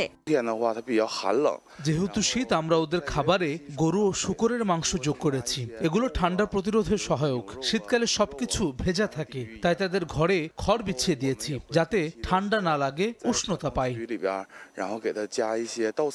লিয়াওনিং প্রদেশের এই পার্কটি সাইবেরিয়ান বাঘেদের জন্য সবচেয়ে বড় প্রজনন ও কৃত্রিম প্রজননের ঘাঁটি হিসেবে পরিচিত। রাইসা জান্নাত, সময় সংবাদ। বড়দিন উপলক্ষে আয়ারল্যান্ডের গলওয়ে কাউন্টির নানা আয়োজনে মেতে ওঠেন প্রবাসী বাংলাদেশিরা। বাংলাদেশের নাচ, গান, বাহারি খাবার আর বিভিন্ন খেলাধুলায় দিনটি উদযাপন করেন তারা। এ ধরনের উৎসব নিজেদের মধ্যে সৌহার্দ্য ও সম্প্রীতির বন্ধন আরও দৃঢ় করবে বলে ধারণা প্রবাসীদের। আয়ারল্যান্ড থেকে সৈয়দ জুয়েলের রিপোর্টে বিস্তারিত। 25শে ডিসেম্বর খ্রিস্ট ধর্মাবলম্বীদের সবচেয়ে বড় উৎসব। বড়দিন উপলক্ষে সরকারি বেসরকারি ব্যবসা, শিক্ষা প্রতিষ্ঠান সহ পুরো আয়ারল্যান্ড জুড়ে সাধারণ ছুটি ছিল। বাংলাদেশি কমিউনিটিগুলো নানা আড়ম্বরতায় দিনটি উদযাপন করে। গলওয়ে বাংলাদেশ কমিউনিটি বাংলাদেশি প্রবাসীদের জন্য দেশীয়ভাবে আনন্দ উদযাপনের আয়োজন করে। ছোট বড়দের বালিশ খেলা, ক্যারাম খেলার পাশাপাশি ছোট বড় সবাই দেশীয় গানের সঙ্গে নাচে মাতিয়ে রাখেন গলওয়ে কমিউনিটির হলরুম। দীর্ঘদিন পর অনেকের সঙ্গে দেখা হলে একে অপরের সঙ্গে কোলাকুলি করে কুশল বিনিময় করতেও দেখা যায় প্রবাসীদের। খোশ গল্প বাদ যায়নি এতটুকু। দেশীয় খাবারের ঘ্রাণে পুরো হলরুম ছিল দেশীয় আমেজে ভরা। বিভিন্ন খেলায় বিজয়ীদের দেওয়া হয় আকর্ষণীয় সব পুরস্কার। র্যাফেল ড্রর ব্যবস্থাও ছিল। এমন আয়োজন করতে পেরে আয়োজকরাও বেশ সন্তুষ্ট। এক বছর হয়তো অনেকের সাথে একবারও দেখা হয় না, আজকে এই দিনটার জন্য সবার সাথে সবার দেখা হয়, সবাই সবার সাথে সহযোগিতা করে। ওতপ্রোতভাবে আমরা সবার একসাথে একটা মিলেমিশে একটা পরিবারের মতো আজকে এইখানে একটা আয়োজন করতে পারছি। আমরা সবাই বাংলাদেশিদেরকে নিয়ে একটা মিলন মেলার আয়োজন করেছি এবং প্রায় 300-400 মানুষ উপস্থিত হয়েছে। এটা আমাদের জন্য খুব আনন্দের বিষয়। এ ধরনের আয়োজনে একে অপরের মাঝে সম্পর্কের নতুন দ্বার খুলে দেয়, তাই আগত প্রবাসীরা বেশ উচ্ছ্বসিত ছিলেন। এই একমাত্র দিনই আমাদের বাংলাদেশি যারা আছে, বাংলাদেশি ভাই বোনদের জন্য এই একটা দিনই আসলে আমরা ইয়ারলি ছুটি পাই, যেটা সবাই ফিক্স, সবারই ছুটি থাকে। কারণ এই দিনটা সামগ্রিকভাবে আমাদের ছুটির মতো থাকে এবং কোনো ব্যবসা বাণিজ্য বা আপনার কোনো অফিস আদালত সবকিছুই বন্ধ থাকে। অনুষ্ঠান শেষে বিজয়ীদের মাঝে পুরস্কার তুলে দেওয়া হয়। আয়ারল্যান্ডে এই বছরে একটি দিনই ছুটি থাকায় সবার সুযোগ থাকে একে অপরের মাঝে যুক্ত হয়ে সুখ দুঃখ আনন্দ ভাগাভাগি করা, আর সেটিই করলেন আয়ারল্যান্ডের গলয়বাসী। এভাবেই একে অপরের মাঝে সম্পর্কগুলো হয় আরও মজবুত, আর এই মজবুত সম্পর্কের টানেই যুগের পর যুগ বাস করেন প্রবাসীরা। সৈয়দ জুয়েল, সময় সংবাদ, আয়ারল্যান্ড। দক্ষিণ আফ্রিকার খ্রিস্টান অধ্যুষিত এলাকায় বড়দিন উপলক্ষে সাজ রব, মার্কেট আর পর্যটন কেন্দ্রগুলোতে বড়দিনকে ঘিরে কেনাকাটায় ব্যস্ত সময় কাটাচ্ছেন স্থানীয়রা। বেচাকেনা ভালো হওয়ায় খুশি দক্ষিণ আফ্রিকায় বসবাসরত প্রবাসী বাংলাদেশি ব্যবসায়ীরাও। দক্ষিণ আফ্রিকা থেকে বিস্তারিত মিজানুর রহমান রাসেলের রিপোর্টে। বড়দিন খ্রিস্ট ধর্মাবলম্বীদের সবচেয়ে বড় উৎসব। এই দিনটিকে ঘিরে দক্ষিণ আফ্রিকার বিভিন্ন শহরের সবখানে সাজ রব, বর্ণিল আলোকসজ্জায় সজ্জিত শহরগুলোর অলিগলি। বিশেষ করে দেশটির খ্রিস্টান অধ্যুষিত এলাকায় মার্কেট আর পর্যটন কেন্দ্রগুলোতে আনন্দ উদ্দীপনার কমতি নেই। প্রত্যাশা অনুযায়ী এবার বড়দিন উপলক্ষে এরই মধ্যে শপিং মলগুলোতে বেচাকেনার হিড়িক পড়ছে বলে জানিয়েছেন স্থানীয় প্রবাসী বাংলাদেশি ব্যবসায়ীরা। এতে বেচাকেনা ভালো হওয়ায় খুশি এসব ব্যবসায়ীরা। আগে থেকে ব্যবসা বাণিজ্য অনেক ভালো যাচ্ছে, বিদেশ থেকে অনেক পর্যটক আসতেছে বড়দিন উপলক্ষে। গত বছর তুলনায় এবছর দক্ষিণ আফ্রিকার কেপটাউনে প্রচুর পর্যটক হয়েছে, যার তুলনায় আমাদের ব্যবসা বাণিজ্য আলহামদুলিল্লাহ গত বছর তুলনায় অনেক ভালো হয়েছে। বৈশ্বিক মন্দায় বছরের অন্যান্য সময়ে ব্যবসায় কিছুটা ভাটা পড়লেও এখন ক্ষতি পুষিয়ে লাভবান হওয়ার আশাও করছেন তারা। মিজানুর রহমান রাসেল, সময় সংবাদ, দক্ষিণ আফ্রিকা। ইতালিতে বর্ণাঢ্য আয়োজনে উদযাপিত হয়েছে খ্রিস্ট ধর্মের প্রধান ধর্মীয় উৎসব বড়দিন। একই সঙ্গে শুরু হয়েছে বছরব্যাপী খ্রিস্ট জয়ন্তী বা জুবলি। এদিন খ্রিস্ট ধর্মের ধর্মীয় গুরু পোপ ফ্রান্সিস বড়দিনের বাণীতে রাশিয়া, ইউক্রেন এবং ইসরায়েল ফিলিস্তিন যুদ্ধ বন্ধের আহ্বান জানিয়েছেন। ভ্যাটিকান সিটিতে দিনভর ছিল তীর্থযাত্রীদের ভিড়। ইতালি থেকে হাসান মাহমুদের রিপোর্ট। সেন্ট পিটার্স বাসিলিকার 4টি দরজা খুলে দিয়ে বছরব্যাপী জুবিলির আনুষ্ঠানিক উদ্বোধন করেন পোপ ফ্রান্সিস। বিশ্বের বিভিন্ন দেশের ধর্মীয় প্রতিনিধি এবং প্রায় 500 বিশ্বস্ত অনুসারী এই পবিত্র দরজা অতিক্রম করেন। পরে ভক্ত অনুরাগীদের উদ্দেশ্যে আনুষ্ঠানিকভাবে বাণী প্রদান করেন খ্রিস্ট ধর্মের ধর্মীয় গুরু পোপ ফ্রান্সিস। এ সময় ভ্যাটিকান চত্বরে বিপুল সংখ্যক ভক্ত অনুরাগী উপস্থিত ছিলেন। এই পৃথিবীর ধ্বংসস্তূপ হয়ে যাওয়ার কথা চিন্তা করি, যুদ্ধের কথা চিন্তা করি, নিষ্পাপ শিশুদের হত্যা, স্কুল ও হাসপাতালে বোমার কথা চিন্তা করি।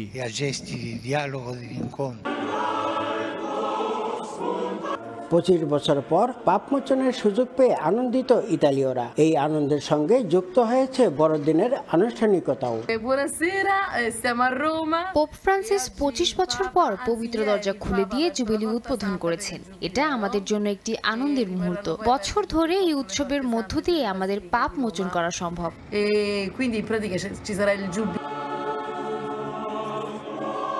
জুবিলি এবং বড়দিন উপলক্ষে ইতালির রাজধানী রোমকে নতুন রূপে সাজানো হয়েছে। নগরীর বিভিন্ন স্থাপনা ছাড়াও বাসাবাড়িতে আলোকসজ্জা করেছে দেশটির নাগরিকরা। 24 ডিসেম্বর সন্ধ্যা 7:30টায় আনুষ্ঠানিকভাবে জুবিলি শুরু হয়েছে এবং 2026 সালের 6 জানুয়ারি এই জুবিলি শেষ হবে। ইতালির রোম থেকে হাসান মাহমুদ, সময় সংবাদ। ফ্রান্সের রাজধানী প্যারিসে প্রবাসী বাংলাদেশি কৃতি শিক্ষার্থীদের জন্য এক সংবর্ধনা অনুষ্ঠানের আয়োজন করা হয়। নিজেদের মেধা ও দক্ষতা দিয়ে শিক্ষার্থীরা সারা বিশ্বের সামনে বাংলাদেশের নাম উজ্জ্বল করবে বলে আশা প্রকাশ করেন বক্তারা। এমন উদ্যোগ শিক্ষার্থীদের আরও উৎসাহিত করবে বলে মত অভিভাবকদের। ফ্রান্স থেকে মোহাম্মদ লুৎফর রহমান বাবুর রিপোর্ট।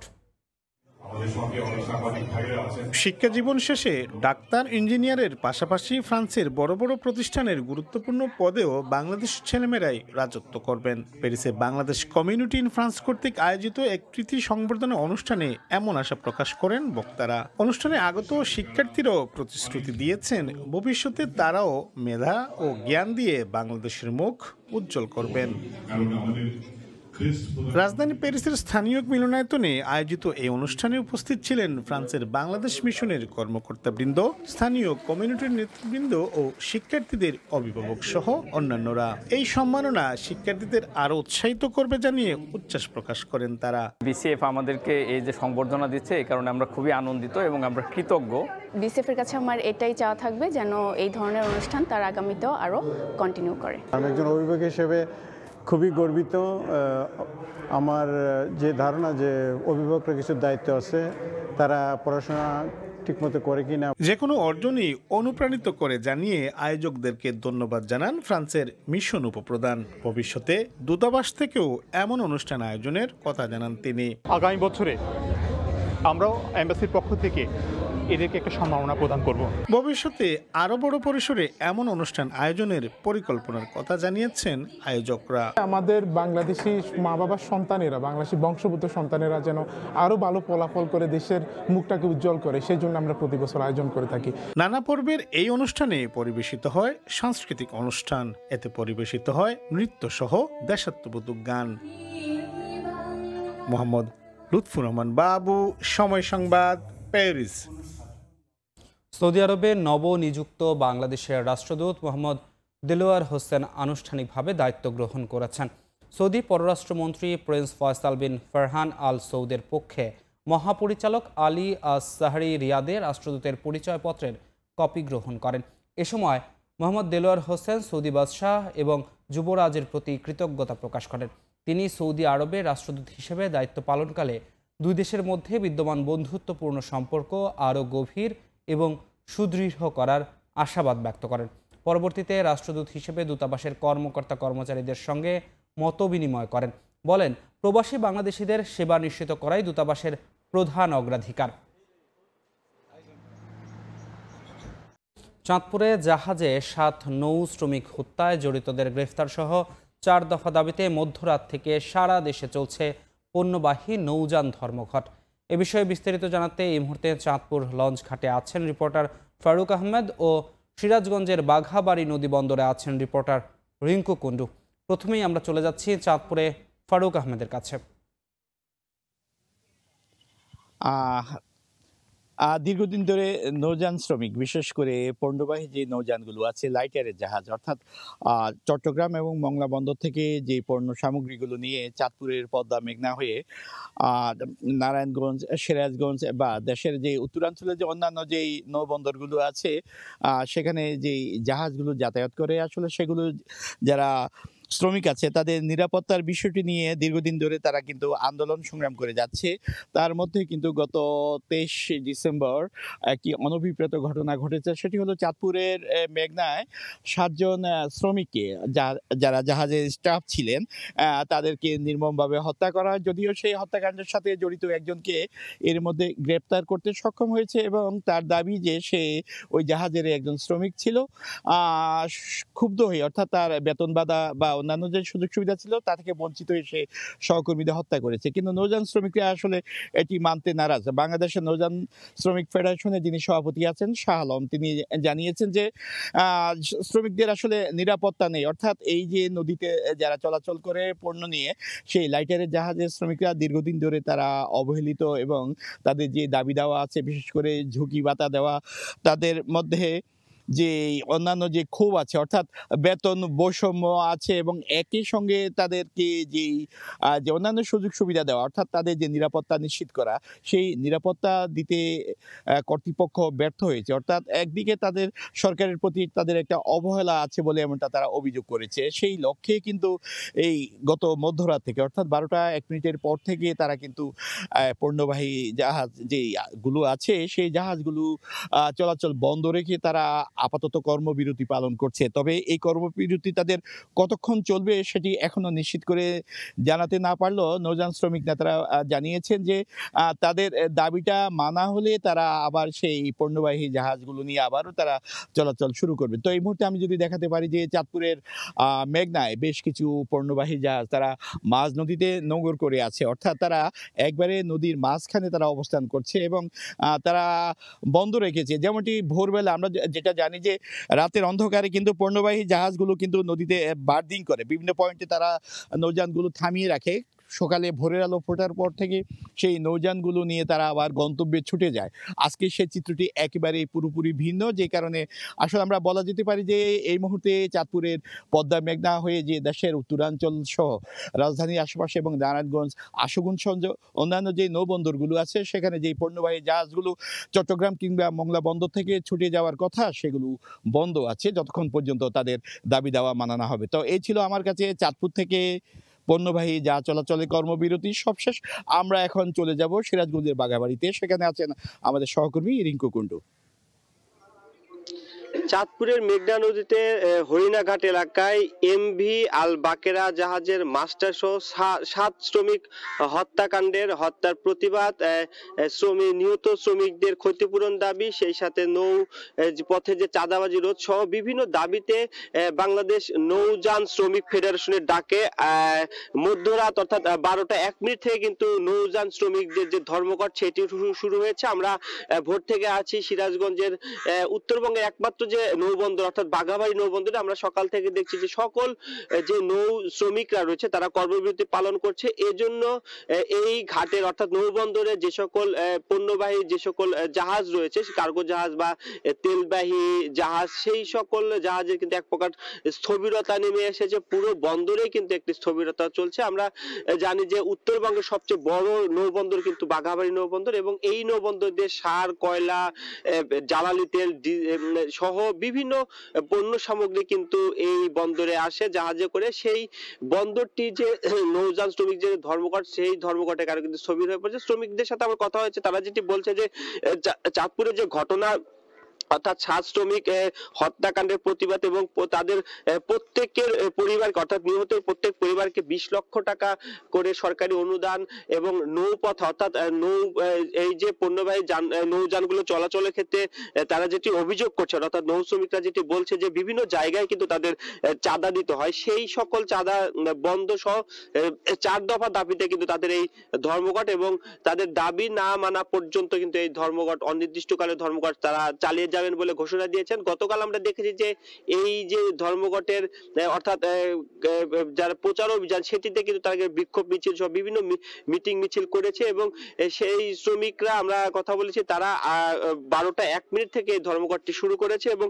তাদের যে দাবি অর্থাৎ চাঁদপুরের নৌ শ্রমিক হত্যাকাণ্ড সেটা প্রতিবাদ এবং তাদের ক্ষতিপূরণ সহ যে তাদের যে 4 দফা দাবি রয়েছে সেই দাবি না মানা পর্যন্ত তারা কিন্তু এই ধর্মঘটটি চালিয়ে যাবে। আমি একটু জানিয়ে রাখি যে এই বাঘাবাড়ি নৌবন্দরের যে কার্যক্রমগুলো রয়েছে অর্থাৎ পণ্য আনা নেওয়া, পণ্য লোড আনলোড সহ নৌ শ্রমিকদের ধর্মঘটের কারণে কিন্তু এই যে ব্যস্ততম এই নৌবন্দরটিকে এক প্রকার স্থবির হয়ে পড়েছে এবং নৌ শ্রমিকরা যেটি বলছে যে তাদের যে নির্ধারিত দাবি অর্থাৎ 4 দফা দাবি যতক্ষণ পর্যন্ত না মানা হবে তারা কিন্তু এই ধর্মঘট চালিয়ে যাবেন। তো এই ছিল বাঘাবাড়ি নৌবন্দর থেকে আমার কাছে নৌ শ্রমিকদের ধর্মঘটের সবশেষ খবর। সরাসরি যুক্ত ছিলাম চাঁদপুর এবং সিরাজগঞ্জ থেকে।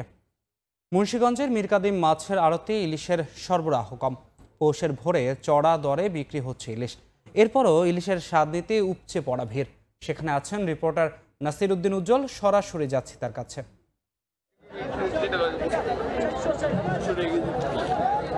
কনকনে শীত আর কুয়াশা উপেক্ষা করে ধলেশ্বরী তীরের শতাব্দী প্রাচীন এই মীরকাদিমের হাটে কিন্তু লোকের লোকারণ্য এবং এখানে চড়া দামে আগুন দামে বিক্রি হচ্ছে ইলিশ।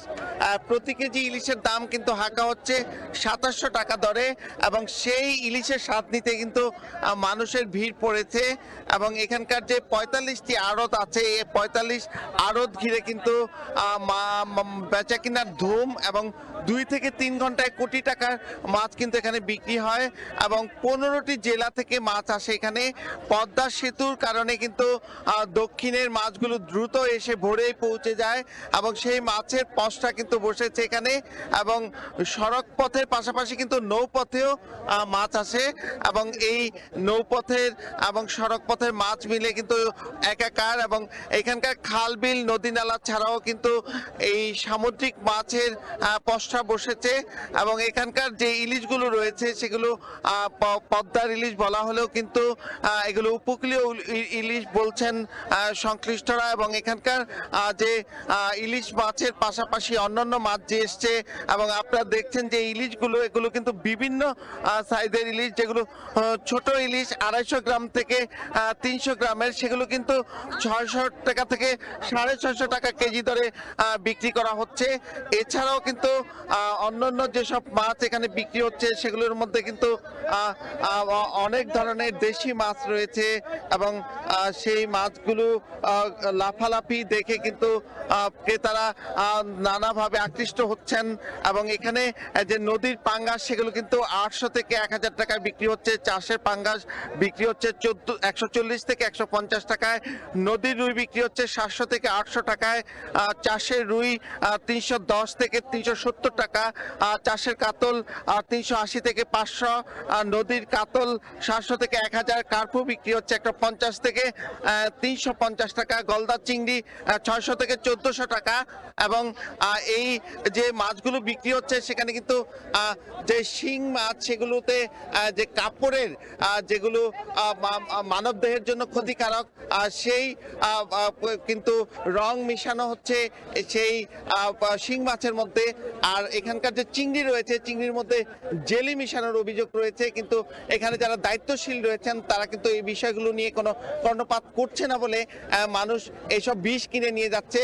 আর এখানকার যে এই আড়তগুলো রয়েছে সেই আড়তগুলো ঘিরে যে অন্তত 2 থেকে 3 হাজার মানুষের রুটি রুজি, এবং খোলা আকাশের নিচে কিন্তু এই হাটটি বসে বছরের পর বছর ধরে।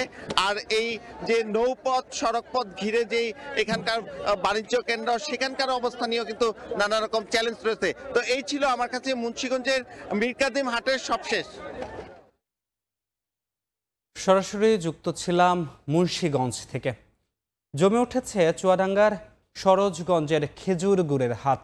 দেশের বিভিন্ন জেলা থেকে ছুটে আসছেন ব্যাপারীরা।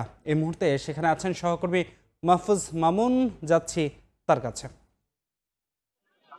চুয়াডাঙ্গার বৃহত্তর সরোজগঞ্জের গুড়ের হাট জমতে শুরু করেছে। সকাল থেকে আসছেন কৃষক ও ক্ষুদ্র ব্যবসায়ীরা। তারা স্থানীয় এলাকা থেকে গুড় সংগ্রহ করে নিয়ে চুয়াডাঙ্গা সরোজগঞ্জ হাটে আসেন। এই হাটটি চুয়াডাঙ্গার সবচেয়ে বড় হাট। শীত মৌসুমে গুড়ের হাট জমে ওঠে প্রতি বছরই। গুড়ের হাটকে ঘিরে এখানে হচ্ছে প্রায় প্রতি বছর 25 থেকে 30 কোটি টাকার ব্যবসা হয়। সপ্তাহে 2 দিন গুড়ের হাট বসে চুয়াডাঙ্গা সরোজগঞ্জে।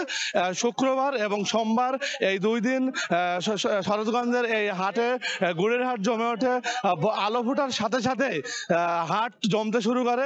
এই বৃহত্তর হাটটি চুয়াডাঙ্গার একটি ঐতিহ্যবাহী পুরাতন এবং একটি অনেক সুনামধন্য হাট। এই গুড়ের হাটের গুড়ের ব্যাপক পরিচিতি রয়েছে দেশের বাজারে। দেশের বাজার থেকে এই গুড় দেশ পেরিয়ে এখন বিদেশেও রপ্তানি হচ্ছে। দেশের বিভিন্ন প্রান্ত থেকে ব্যাপারীরা ছুটে আসেন এখানে গুড় কিনতে। এখানকার গুড়ের মান অনেক ভালো হয়। ব্যাপারীরা আগের দিন রাত থেকে আসতে শুরু করে সরোজগঞ্জ গুড়ের হাট এলাকায়। তারা এখানে অবস্থান করে এবং তারপরে গুড় দেখে শুনে তারা কেনার চেষ্টা করেন। গুড় কেনার পরে তারা হচ্ছে সেই গুড়গুলো তাদের নির্দিষ্ট গন্তব্য ঢাকা, সাভার, ময়মনসিংহ, রাজশাহী সহ বিভিন্ন জেলায় তারা এই গুড় সরবরাহ করে থাকেন। এই গুড় ঘিরে সব শ্রেণীর মানুষ হচ্ছে অর্থনৈতিকভাবে স্বাবলম্বী হচ্ছে এই এলাকার। আমি চুয়াডাঙ্গা কৃষি সম্প্রসারণ অধিদপ্তরের সাথে কথা বলেছি, তারা জানিয়েছেন যে জেলায় প্রায় 2.5 লাখের মতো খেজুর গাছ রয়েছে। এই গাছগুলো থেকে গাছিরা রস সংগ্রহ করে, রস সংগ্রহ করার পরে সেই রসগুলো জ্বালিয়েই গুড় তৈরি করে। এই হাটে মূলত হচ্ছে নলেন গুড়, ঝোলা গুড় এবং পাটালি পাওয়া যায়, যা হচ্ছে বিখ্যাত। এই তিনটি আইটেমই হচ্ছে বিখ্যাত দেশের জন্য। এই গুড় সেক্টরে এই গুড়ের অনেক চাহিদা রয়েছে বাজারে। গুড়গুলো মানুষ হচ্ছে খাওয়ার কাজে ব্যবহার করে, পিঠা পুলিশ সহ যে কোনো কাজে। আর হচ্ছে এই গুড় হচ্ছে প্রায় প্রতি হাটে 10 থেকে 12 লাখ টাকার মতো গুড় বিক্রি হয় প্রতি হাটে। এখানে গুড়ের হচ্ছে ব্যাপক সুনাম রয়েছে দেশের বাজারে, দেশ পেরিয়ে বিদেশেও এই গুড়ের ব্যাপক চাহিদা রয়েছে। চুয়াডাঙ্গা সরোজগঞ্জের এই গুড়ের হাট প্রতি শুক্রবার সোমবার ব্যাপক জমে ওঠে। শুক্রবারই বেশি লোকের সমাগম হয়। এখন হচ্ছে এই হাটে কানায় কানায় লোক এবং ব্যাপারী, কৃষক সহ ক্রেতা বিক্রেতাদের পদচারণায় মুখর হয়ে উঠে পড়েছে। এই ছিল সরোজগঞ্জের গুড়ের হাট থেকে সর্বশেষ। সরাসরি যুক্ত ছিলাম চুয়াডাঙ্গা থেকে। খেলার খবর।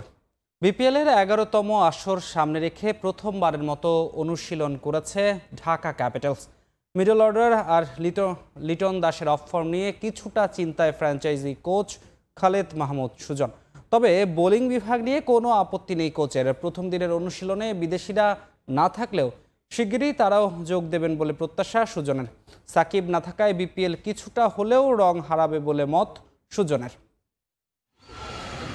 নতুন বাংলাদেশে প্রথম বিপিএল দলগুলোর আনুষ্ঠানিক অনুশীলন দিয়ে শুরু হলো মাঠের উন্মাদনা। বিসিবির একাডেমি মাঠে অনুশীলন করেছে নতুন মালিকানায় আসা ঢাকা ক্যাপিটালস। মাঠে নামার আগেই সোশ্যাল মিডিয়ায় আলোচিত রাজধানীর ফ্র্যাঞ্চাইজিটি। মেগাস্টার সাকিব খান আছেন মালিকানায়। প্রথম দিন অনুশীলনে ছিলেন শুধুই স্থানীয় ক্রিকেটাররা। ফ্র্যাঞ্চাইজির বড় তারকা মুস্তাফিজ হাজির হন মাঠে। প্রধান কোচ খালেদ মাহমুদ সুজনের অধীনে শুরুতে গা গরম করেন ক্রিকেটাররা। এরপর নেটে স্কিল ট্রেনিং করেন ফিস, রানা, অপু, সাব্বিররা। লিটন দাস এখনও যোগ দেননি। প্রথম দিনে ছিলেন না তামিমও। মিডল অর্ডার নিয়ে কিছুটা চিন্তায় কোচ। আছে অফ ফর্মের বিষয়েও। We have so many top order batsman, মানে যখন দলটা করা হয়েছে তখন আমি just not in the table, সেটাকে আমি একদম পরে জয়েন করেছি দলের সাথে। এবার আমি নিজেও খুব কনসার্ন যে আমাদের মিডল অর্ডারটার একটু ঝামেলা, আমাদেরকে মেকশিফট করতে হবে। আমাদের এতগুলো টপ অর্ডার, তাদেরকে তো খেলাতে হবে, তাদের কাউকে না কাউকে আমার বেশি আনতে হবে যে কাকে আমি মিডল অর্ডারে খেলাবো। তবে ঢাকার কোচ আশাবাদী পেস আর টপ অর্ডার নিয়ে। যেভাবে বাইরে আলোচিত ঢাকা ক্যাপিটালস মাঠের পারফরমেন্স দিয়ে প্রত্যাশা পূরণ করবে বলে মনে করেন coach. Form is temporary, class is permanent. তো Liton is a class player, তো আমি মনে করি যে ডেফিনেটলি ওর একটা ব্রেক দরকার ছিল, ব্রেক নিক। আমি মনে করবি যে ডেফিনেটলি ওর মধ্যে সেই অ্যাবিলিটি আছে, তো ঘুরে দাঁড়ানোর সেই রকম প্লেয়ার যে একাই ম্যাচ দিতে পারে। তাই বিলিভ ওর গুড টাইমসগুলো আমাদের সাথে এবার হবে। তো লিটন যদি ঠিক মতো দাঁড়িয়ে যেতে পারে, আমাদের মানে ব্যাটিংয়ে যারা ইউথরা আছে, বেশ কিছু পাওয়ারফুল হিটার আছে আমাদের উপরে, তামিম, সোহান আছে, বা মাঝখানেও আমাদের ফরেন প্লেয়ার যারা আসবে তারাও ভেরি গুড প্লেয়ার্স। বিপিএলের সব আসরে ছিলেন সাকিব আল হাসান। দেশের ক্রিকেটের বড় তারকা নেই এবারের বিপিএলে, যার পেছনে আছে নানা কারণ। তবে ক্রিকেটার সাকিবকে মিস করবেন সুজন। দেশি কোচদের নিয়েও আশাবাদী ঢাকার কোচ। সাকিব বাংলাদেশের সেরা প্লেয়ার, তো নো ডাউট বিশ্বের 1 নম্বর সেরা প্লেয়ার। সুতরাং সাকিব না থাকার তো অবশ্যই আমাদের সবার জন্যই একটা মানে সাকিব সারা জীবন ক্রিকেট খেলবে এটাও সত্যি কথা, but as long as Shakib is playing the game and বাংলাদেশের ক্রিকেট খেলতে পারছে না, এটা একটা ব্যর্থতাই আমাদের জন্য। বিপিএলের উদ্বোধনী দিনে দ্বিতীয় ম্যাচে সাবেক চ্যাম্পিয়ন রংপুর রাইডার্সের মুখোমুখি হবে ঢাকা ক্যাপিটালস। তারেক হাসান শিমুল, সময় সংবাদ, ঢাকা। এদিকে বিপিএলের 11তম আসর সামনে রেখে অনুশীলন শুরু করেছে চিটাগাং কিংসও। সাকিবের না থাকা হতাশার হলেও বাস্তবতা মেনে নিয়েছেন দলটির হেড কোচ শন টেট। দীর্ঘ টুর্নামেন্ট বলে ক্রিকেটারদের সতেজ রাখাটাই বড় চ্যালেঞ্জ এই অজির। নিজ ফ্র্যাঞ্চাইজির খেলোয়াড় না হলেও আলাদা উচ্ছ্বাস ঝরল টাইগার পেস সেন্সেশন নাহিদ রানাকে নিয়ে। নতুন মালিক, নতুন কোচ, জার্সিতেও নতুনত্ব। নতুনভাবেই শুরুর চেষ্টা চিটাগং কিংসের। প্রথম দিনের অনুশীলন তাই কিছুটা টিমে তালে। লোকালদের নিয়ে শুরু, বিদেশিরা যোগ দেবেন শিগগিরই। তবে চট্টলার বদ্দাদের আফসোস, পরিবর্তিত পরিস্থিতিতে শেষ পর্যন্ত সাকিবকে না পাওয়া। বিষয়টি ফ্র্যাঞ্চাইজিটির হাতে নেই বাস্তবতাই মেনে নিয়েছেন head coach. Anything that's out of my control, I can't worry about that too much, you know. So whatever the players we have in our squad, that's my concern, yeah. এবারে বিপিএল এ শামীম, ইমন, নাইম, মারুফ কিংবা আলিস বিদেশি line আপও গড়পড়তা। তবে মাঠের পারফরমেন্সের পাশাপাশি ক্রিকেটারদের চাঙা রাখাই বড় চ্যালেঞ্জ কোচের কাছে। Yeah, there's 12 matches, 6 weeks. It's a long tournament. So to be honest, keeping the players fresh, mentally, physically, is so important on a long tournament. So management of the players of the group, to keep them fresh, keep their minds fresh, is probably number one priority. TET cricket ক্যারিয়ারের নিজেও ছিলেন pacer, তার সময়ের ছিলেন সবচাইতে গতি তারকাদের একজন। তাই তো বিভিন্ন দেশের পেস ইউনিট নিয়ে ভালোই ধারণা আছে এই অজি তারকার। সাম্প্রতিক সময় বাংলাদেশের পেস বিপ্লবের খবর পৌঁছে গেছে টেইটের কাছেও, তাই তো আলাদা মুগ্ধতা ছড়ল নাহিদ রানাকে নিয়ে। Home was the Pakistan Test series. I didn't know a lot about him before that, to be honest. It's an exciting time for Bangladeshi cricket, especially with their fast bowlers. To have someone like him that can sort of touch 150 is obviously pretty rare, and I guess he needs to be looked after. You look after him well, and he'll be fantastic for Bangladesh cricket. 31 December খুলনার বিপক্ষে ম্যাচের আগে আরো 4 দিন অনুশীলনের সুযোগ পাবে Chittagong Kings. শনিবার থেকে যোগ দেওয়ার কথা ফ্র্যাঞ্চাইজিটির বিদেশি ক্রিকেটারদের। মাহবুব রিমন, সময় সংবাদ, ঢাকা। এদিকে বিপিএল এর প্রথম দিনের অনুশীলনের সংবাদ সংগ্রহ করতে এসে বিব্রতকর এক অভিজ্ঞতার সাক্ষী হয়েছেন গণমাধ্যম কর্মীরা। রুদ্ধদ্বার অনুশীলন না হলেও তা ব্যাহত হয়েছে বিসিবির খামখেয়ালিতে। কোনো যৌক্তিক কারণ ছাড়াই কালো কাপড়ে ঢেকে রাখা হয় একাডেমি মাঠ। এ নিয়ে ক্ষোভ ঝরল গণমাধ্যম কর্মীদের কণ্ঠে। বাংলাদেশ ক্রিকেট বোর্ড বরাবরই দাবি করে থাকে গণমাধ্যম কর্মীরা নাকি বিসিবির একটা গুরুত্বপূর্ণ স্টেক হোল্ডার, কিন্তু বাস্তবতা হচ্ছে সেই গুরুত্বপূর্ণ স্টেক হোল্ডারই এখন কালো কাপড়ের মলাটে আবদ্ধ। 3 দিন বাকি দেশের সবচাইতে বড় ফ্র্যাঞ্চাইজি লিগ শুরু হওয়ার। তবে প্রচার প্রচারণা বলতে এখনো কেবলই কনসার্টে সীমাবদ্ধ। যদিও শুরু হয়েছে দলগুলোর আনুষ্ঠানিক প্রস্তুতি, তবে সেখানেও কিসের এত ভয় বিসিবির? বৃহস্পতিবার ফ্র্যাঞ্চাইজিগুলোর অনুশীলনের খবর সংগ্রহে যারা মাঠে এসেছেন তারা মুখোমুখি হয়েছেন বিব্রতকর এক পরিস্থিতির। কালো কাপড়ে ঢাকা একাডেমি মাঠের একাংশ যেন কিছু লুকাতে চাইছে বিসিবি। রাজনৈতিক পট পরিবর্তনে ইতিবাচক পরিবর্তনের স্লোগান এখন সর্বত্রই, তবে বোর্ড হাঁটছে ভিন্ন পথে। সবকিছুতেই লুকো ছাপা, তাই হয়তো কালো কাপড়ে সেই দাগ লুকানোর চেষ্টা। অনেকে অনেক যে দূর থেকে আসছে তাদের তো কেউই বিয়ার নট অ্যাওয়্যার যে এরকম একটা জিনিস ঘটবে, তাহলে তো হয়তো নাও পাঠাতে পারতো, বা কারণ অন্যান্য জায়গায় প্র্যাকটিস হচ্ছে। সো এই জায়গাটা তো সবসময় আমরা দেখলাম যে বিপিএল আসলে আজকের দিনে সাধারণত আজকের আগ পর্যন্ত যতগুলো বিপিএল হয়েছে আজকের দিনটা সবচেয়ে বাজিং থাকে। First day of practice in BPL, teams coming up, player ঢুকতেছে, মজা করতেছে, এগুলো এবং মানুষের যারা আপনার দর্শক তাদের এটার প্রতি একটা আগ্রহ থাকে। এখন বিপিএল শুরু হওয়ার আগে যদি আগ্রহের দিকে এরকম পানি ঢেলে দেওয়া হয়, এটা আসলে কতটা যৌক্তিক এটা তো একমাত্র বিপিএল গভর্নিং কাউন্সিলের মেম্বারে বলতে পারবেন। আমরা যারা ক্যামেরায় কাজ করি আমাদেরকে অনেক দূর থেকে শ্যুট করতে হয়, তো শ্যুট করতে গেলে আমরা এখন যেই প্রবলেমটা ফেস করতেছি, সামনের দিক থেকে আমরা কোনো ফুটেজ নিতে পারতেছি না। আর এইখান থেকে আমাকে 4টা নেট ক্রস করতে হচ্ছে, তারপরে একটা প্লেয়ারের আমি ছবি দেখি। এখন এই ছবিটা প্লেয়ারের, ওই ছবিটা আমি নিজেই বুঝতে পারতেছি না যে এটা কোন প্লেয়ার, তাহলে দর্শক বুঝবে কোথা থেকে? দলগুলো অনেক সময় নিজেদের কৌশল সম্পর্কে প্রতিপক্ষকে না জানাতে করে রুদ্ধদ্বার অনুশীলন। তবে ফ্র্যাঞ্চাইজিগুলো নিশ্চিত করেছে এ ব্যাপারে কিছুই জানা নেই তাদের। না, আমি তো আসলে জানি না, to be very honest. Officially Dhaka ক্যাপিটালে কারোর সঙ্গে কথা হয়নি, ব্যাপারে কেউ আমাকে জানায়ও নি। ডেফিনেটলি বিসিবির কল, তারা ডিসিশন নেবে যে কী করতে হবে না করতে হবে। তবে ডেফিনেটলি আমি মনে করি সেটা নিয়ে মনে কথা তো অবশ্যই বলবে, যেহেতু ফ্র্যাঞ্চাইজিগুলোও চায় তাদের সম্বন্ধে জানুক মানুষরা, ভিডিও দেখুক এরাই, তো ডেফিনেটলি কথা হবে। বাট আমি একদমই একটার এখতিয়ারভুক্ত না, আমি জানিও না কী অবস্থা, কেন এরকম করা হচ্ছে সেটা আমি বলতে পারবো না আসলে। এ নিয়ে বিসিবির সঙ্গে যোগাযোগ করা হলেও পাওয়া যায়নি কোনো সদুত্তর। পরে জানা গেছে বিষয়টি আমলে নেওয়া হয়েছে। শুক্রবার থেকেই হয়তো অনুশীলন উন্মুক্ত থাকবে গণমাধ্যম কর্মীদের। মাহবুব রিমন, সময় সংবাদ, ঢাকা। হামজা চৌধুরীর পর এবার বাংলাদেশ জাতীয় দলে খেলার প্রক্রিয়া শুরু করেছেন যুক্তরাষ্ট্র প্রবাসী ফুটবলার জায়ান আহমেদ। সেই ধারাবাহিকতায় বাবাকে নিয়ে বাংলাদেশ ফুটবল ফেডারেশন ভবনে আসেন তিনি। দীর্ঘক্ষণ আলোচনা করেন বাফুফের টেকনিক্যাল ডিরেক্টর সাইফুর বারী টিটুর সঙ্গে। জায়ান আহমেদের খেলার ভিডিও ও বায়োডাটা দেখে সন্তুষ্ট বাফুফের টেকনিক্যাল ডিরেক্টর। আগামী বছরের মাঝামাঝি সময়ে অনূর্ধ্ব 23 দলের ট্রায়ালে তাকে ডাকা হয়েছে।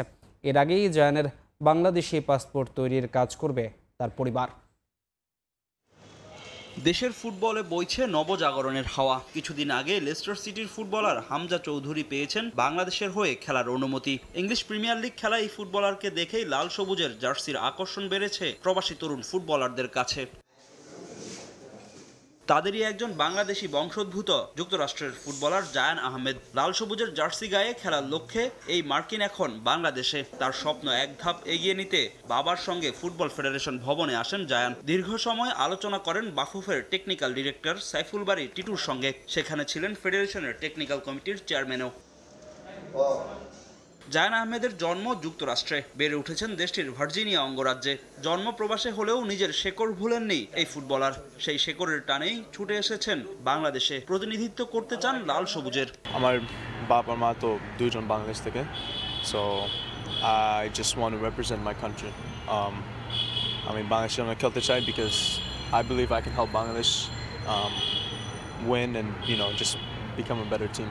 ভার্জিনিয়ার জর্জ ম্যাসন বিশ্ববিদ্যালয়ের ফুটবল দলের সদস্য জায়ান। সেই দলের হয়ে খেলেছেন ইউরোপের স্পেন ও ডেনমার্কের মতো দেশের বেশ কয়েকটি টুর্নামেন্ট। তবে নিজেকে প্রমাণ করেই গায়ে তুলতে চান লাল সবুজের জার্সি। বাংলাদেশ প্রিমিয়ার লিগেও আগ্রহ আছে তার। যুক্তরাষ্ট্রে পড়ালেখার পাঠ চুকিয়ে খেলতে চান বাংলাদেশ প্রিমিয়ার লিগ। একটু ব্রিফ কথা হয়েছে, বেশি ডিটেল বলতে চাই না, বাট এমনি some news coming in the future. আমি এখনো কলেজ আছি, সো আমার আরও 1 বছর আছে, সো ওইটা আগে শেষ করে দেখি কি আছে ফিউচারে। If Bangladesh Premier league is the correct move তাহলে এসে পড়বো, বাট মেইন যে আমি ন্যাশনাল টিমের জন্য খেলতে চাই। জায়ানের খেলার ভিডিও ও বায়োডাটা দেখে বেশ ইতিবাচক বাফুফের টেকনিক্যাল ডিরেক্টর। আগামী বছরের মাঝামাঝি সময় অনূর্ধ্ব 23 দলের ট্রায়ালের জন্য ডাকা হবে এই ফুটবলারকে। এর আগে তার বাংলাদেশি পাসপোর্ট তৈরির কার্যক্রম শুরু করতে চায় জায়ানের পরিবার। very energized and very encouraged or video এবং প্রোফাইলটা দেখে, যে একটি ভাই বিলিভ করেন যে he will make a difference. বয়স ভিত্তিক দল under 23, it's coming up. I think it's September or August. Bangladesh Football Federation will be considering him for potential tryouts. So হয়তো জুন জুলাই দিকে জায়ান আসবে, 1-1.5 মাসের মতন ট্রাই আউট করে, and then he will stay in the camp, and then of course যদি team make করে ওইটাই হবে ওর ফার্স্ট স্টার্টিং পয়েন্ট।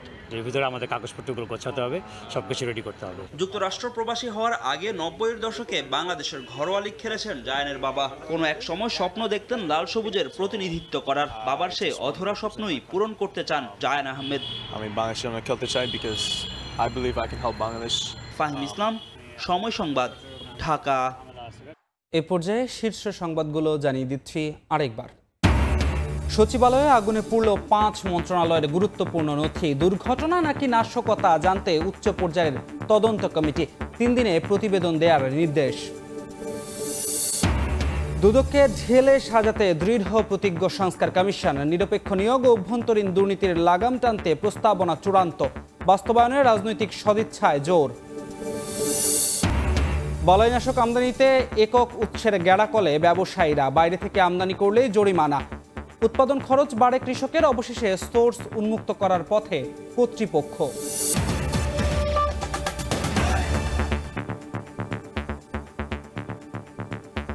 এ ছিল ভোরের সময়। সঙ্গে থাকুন সময়ের।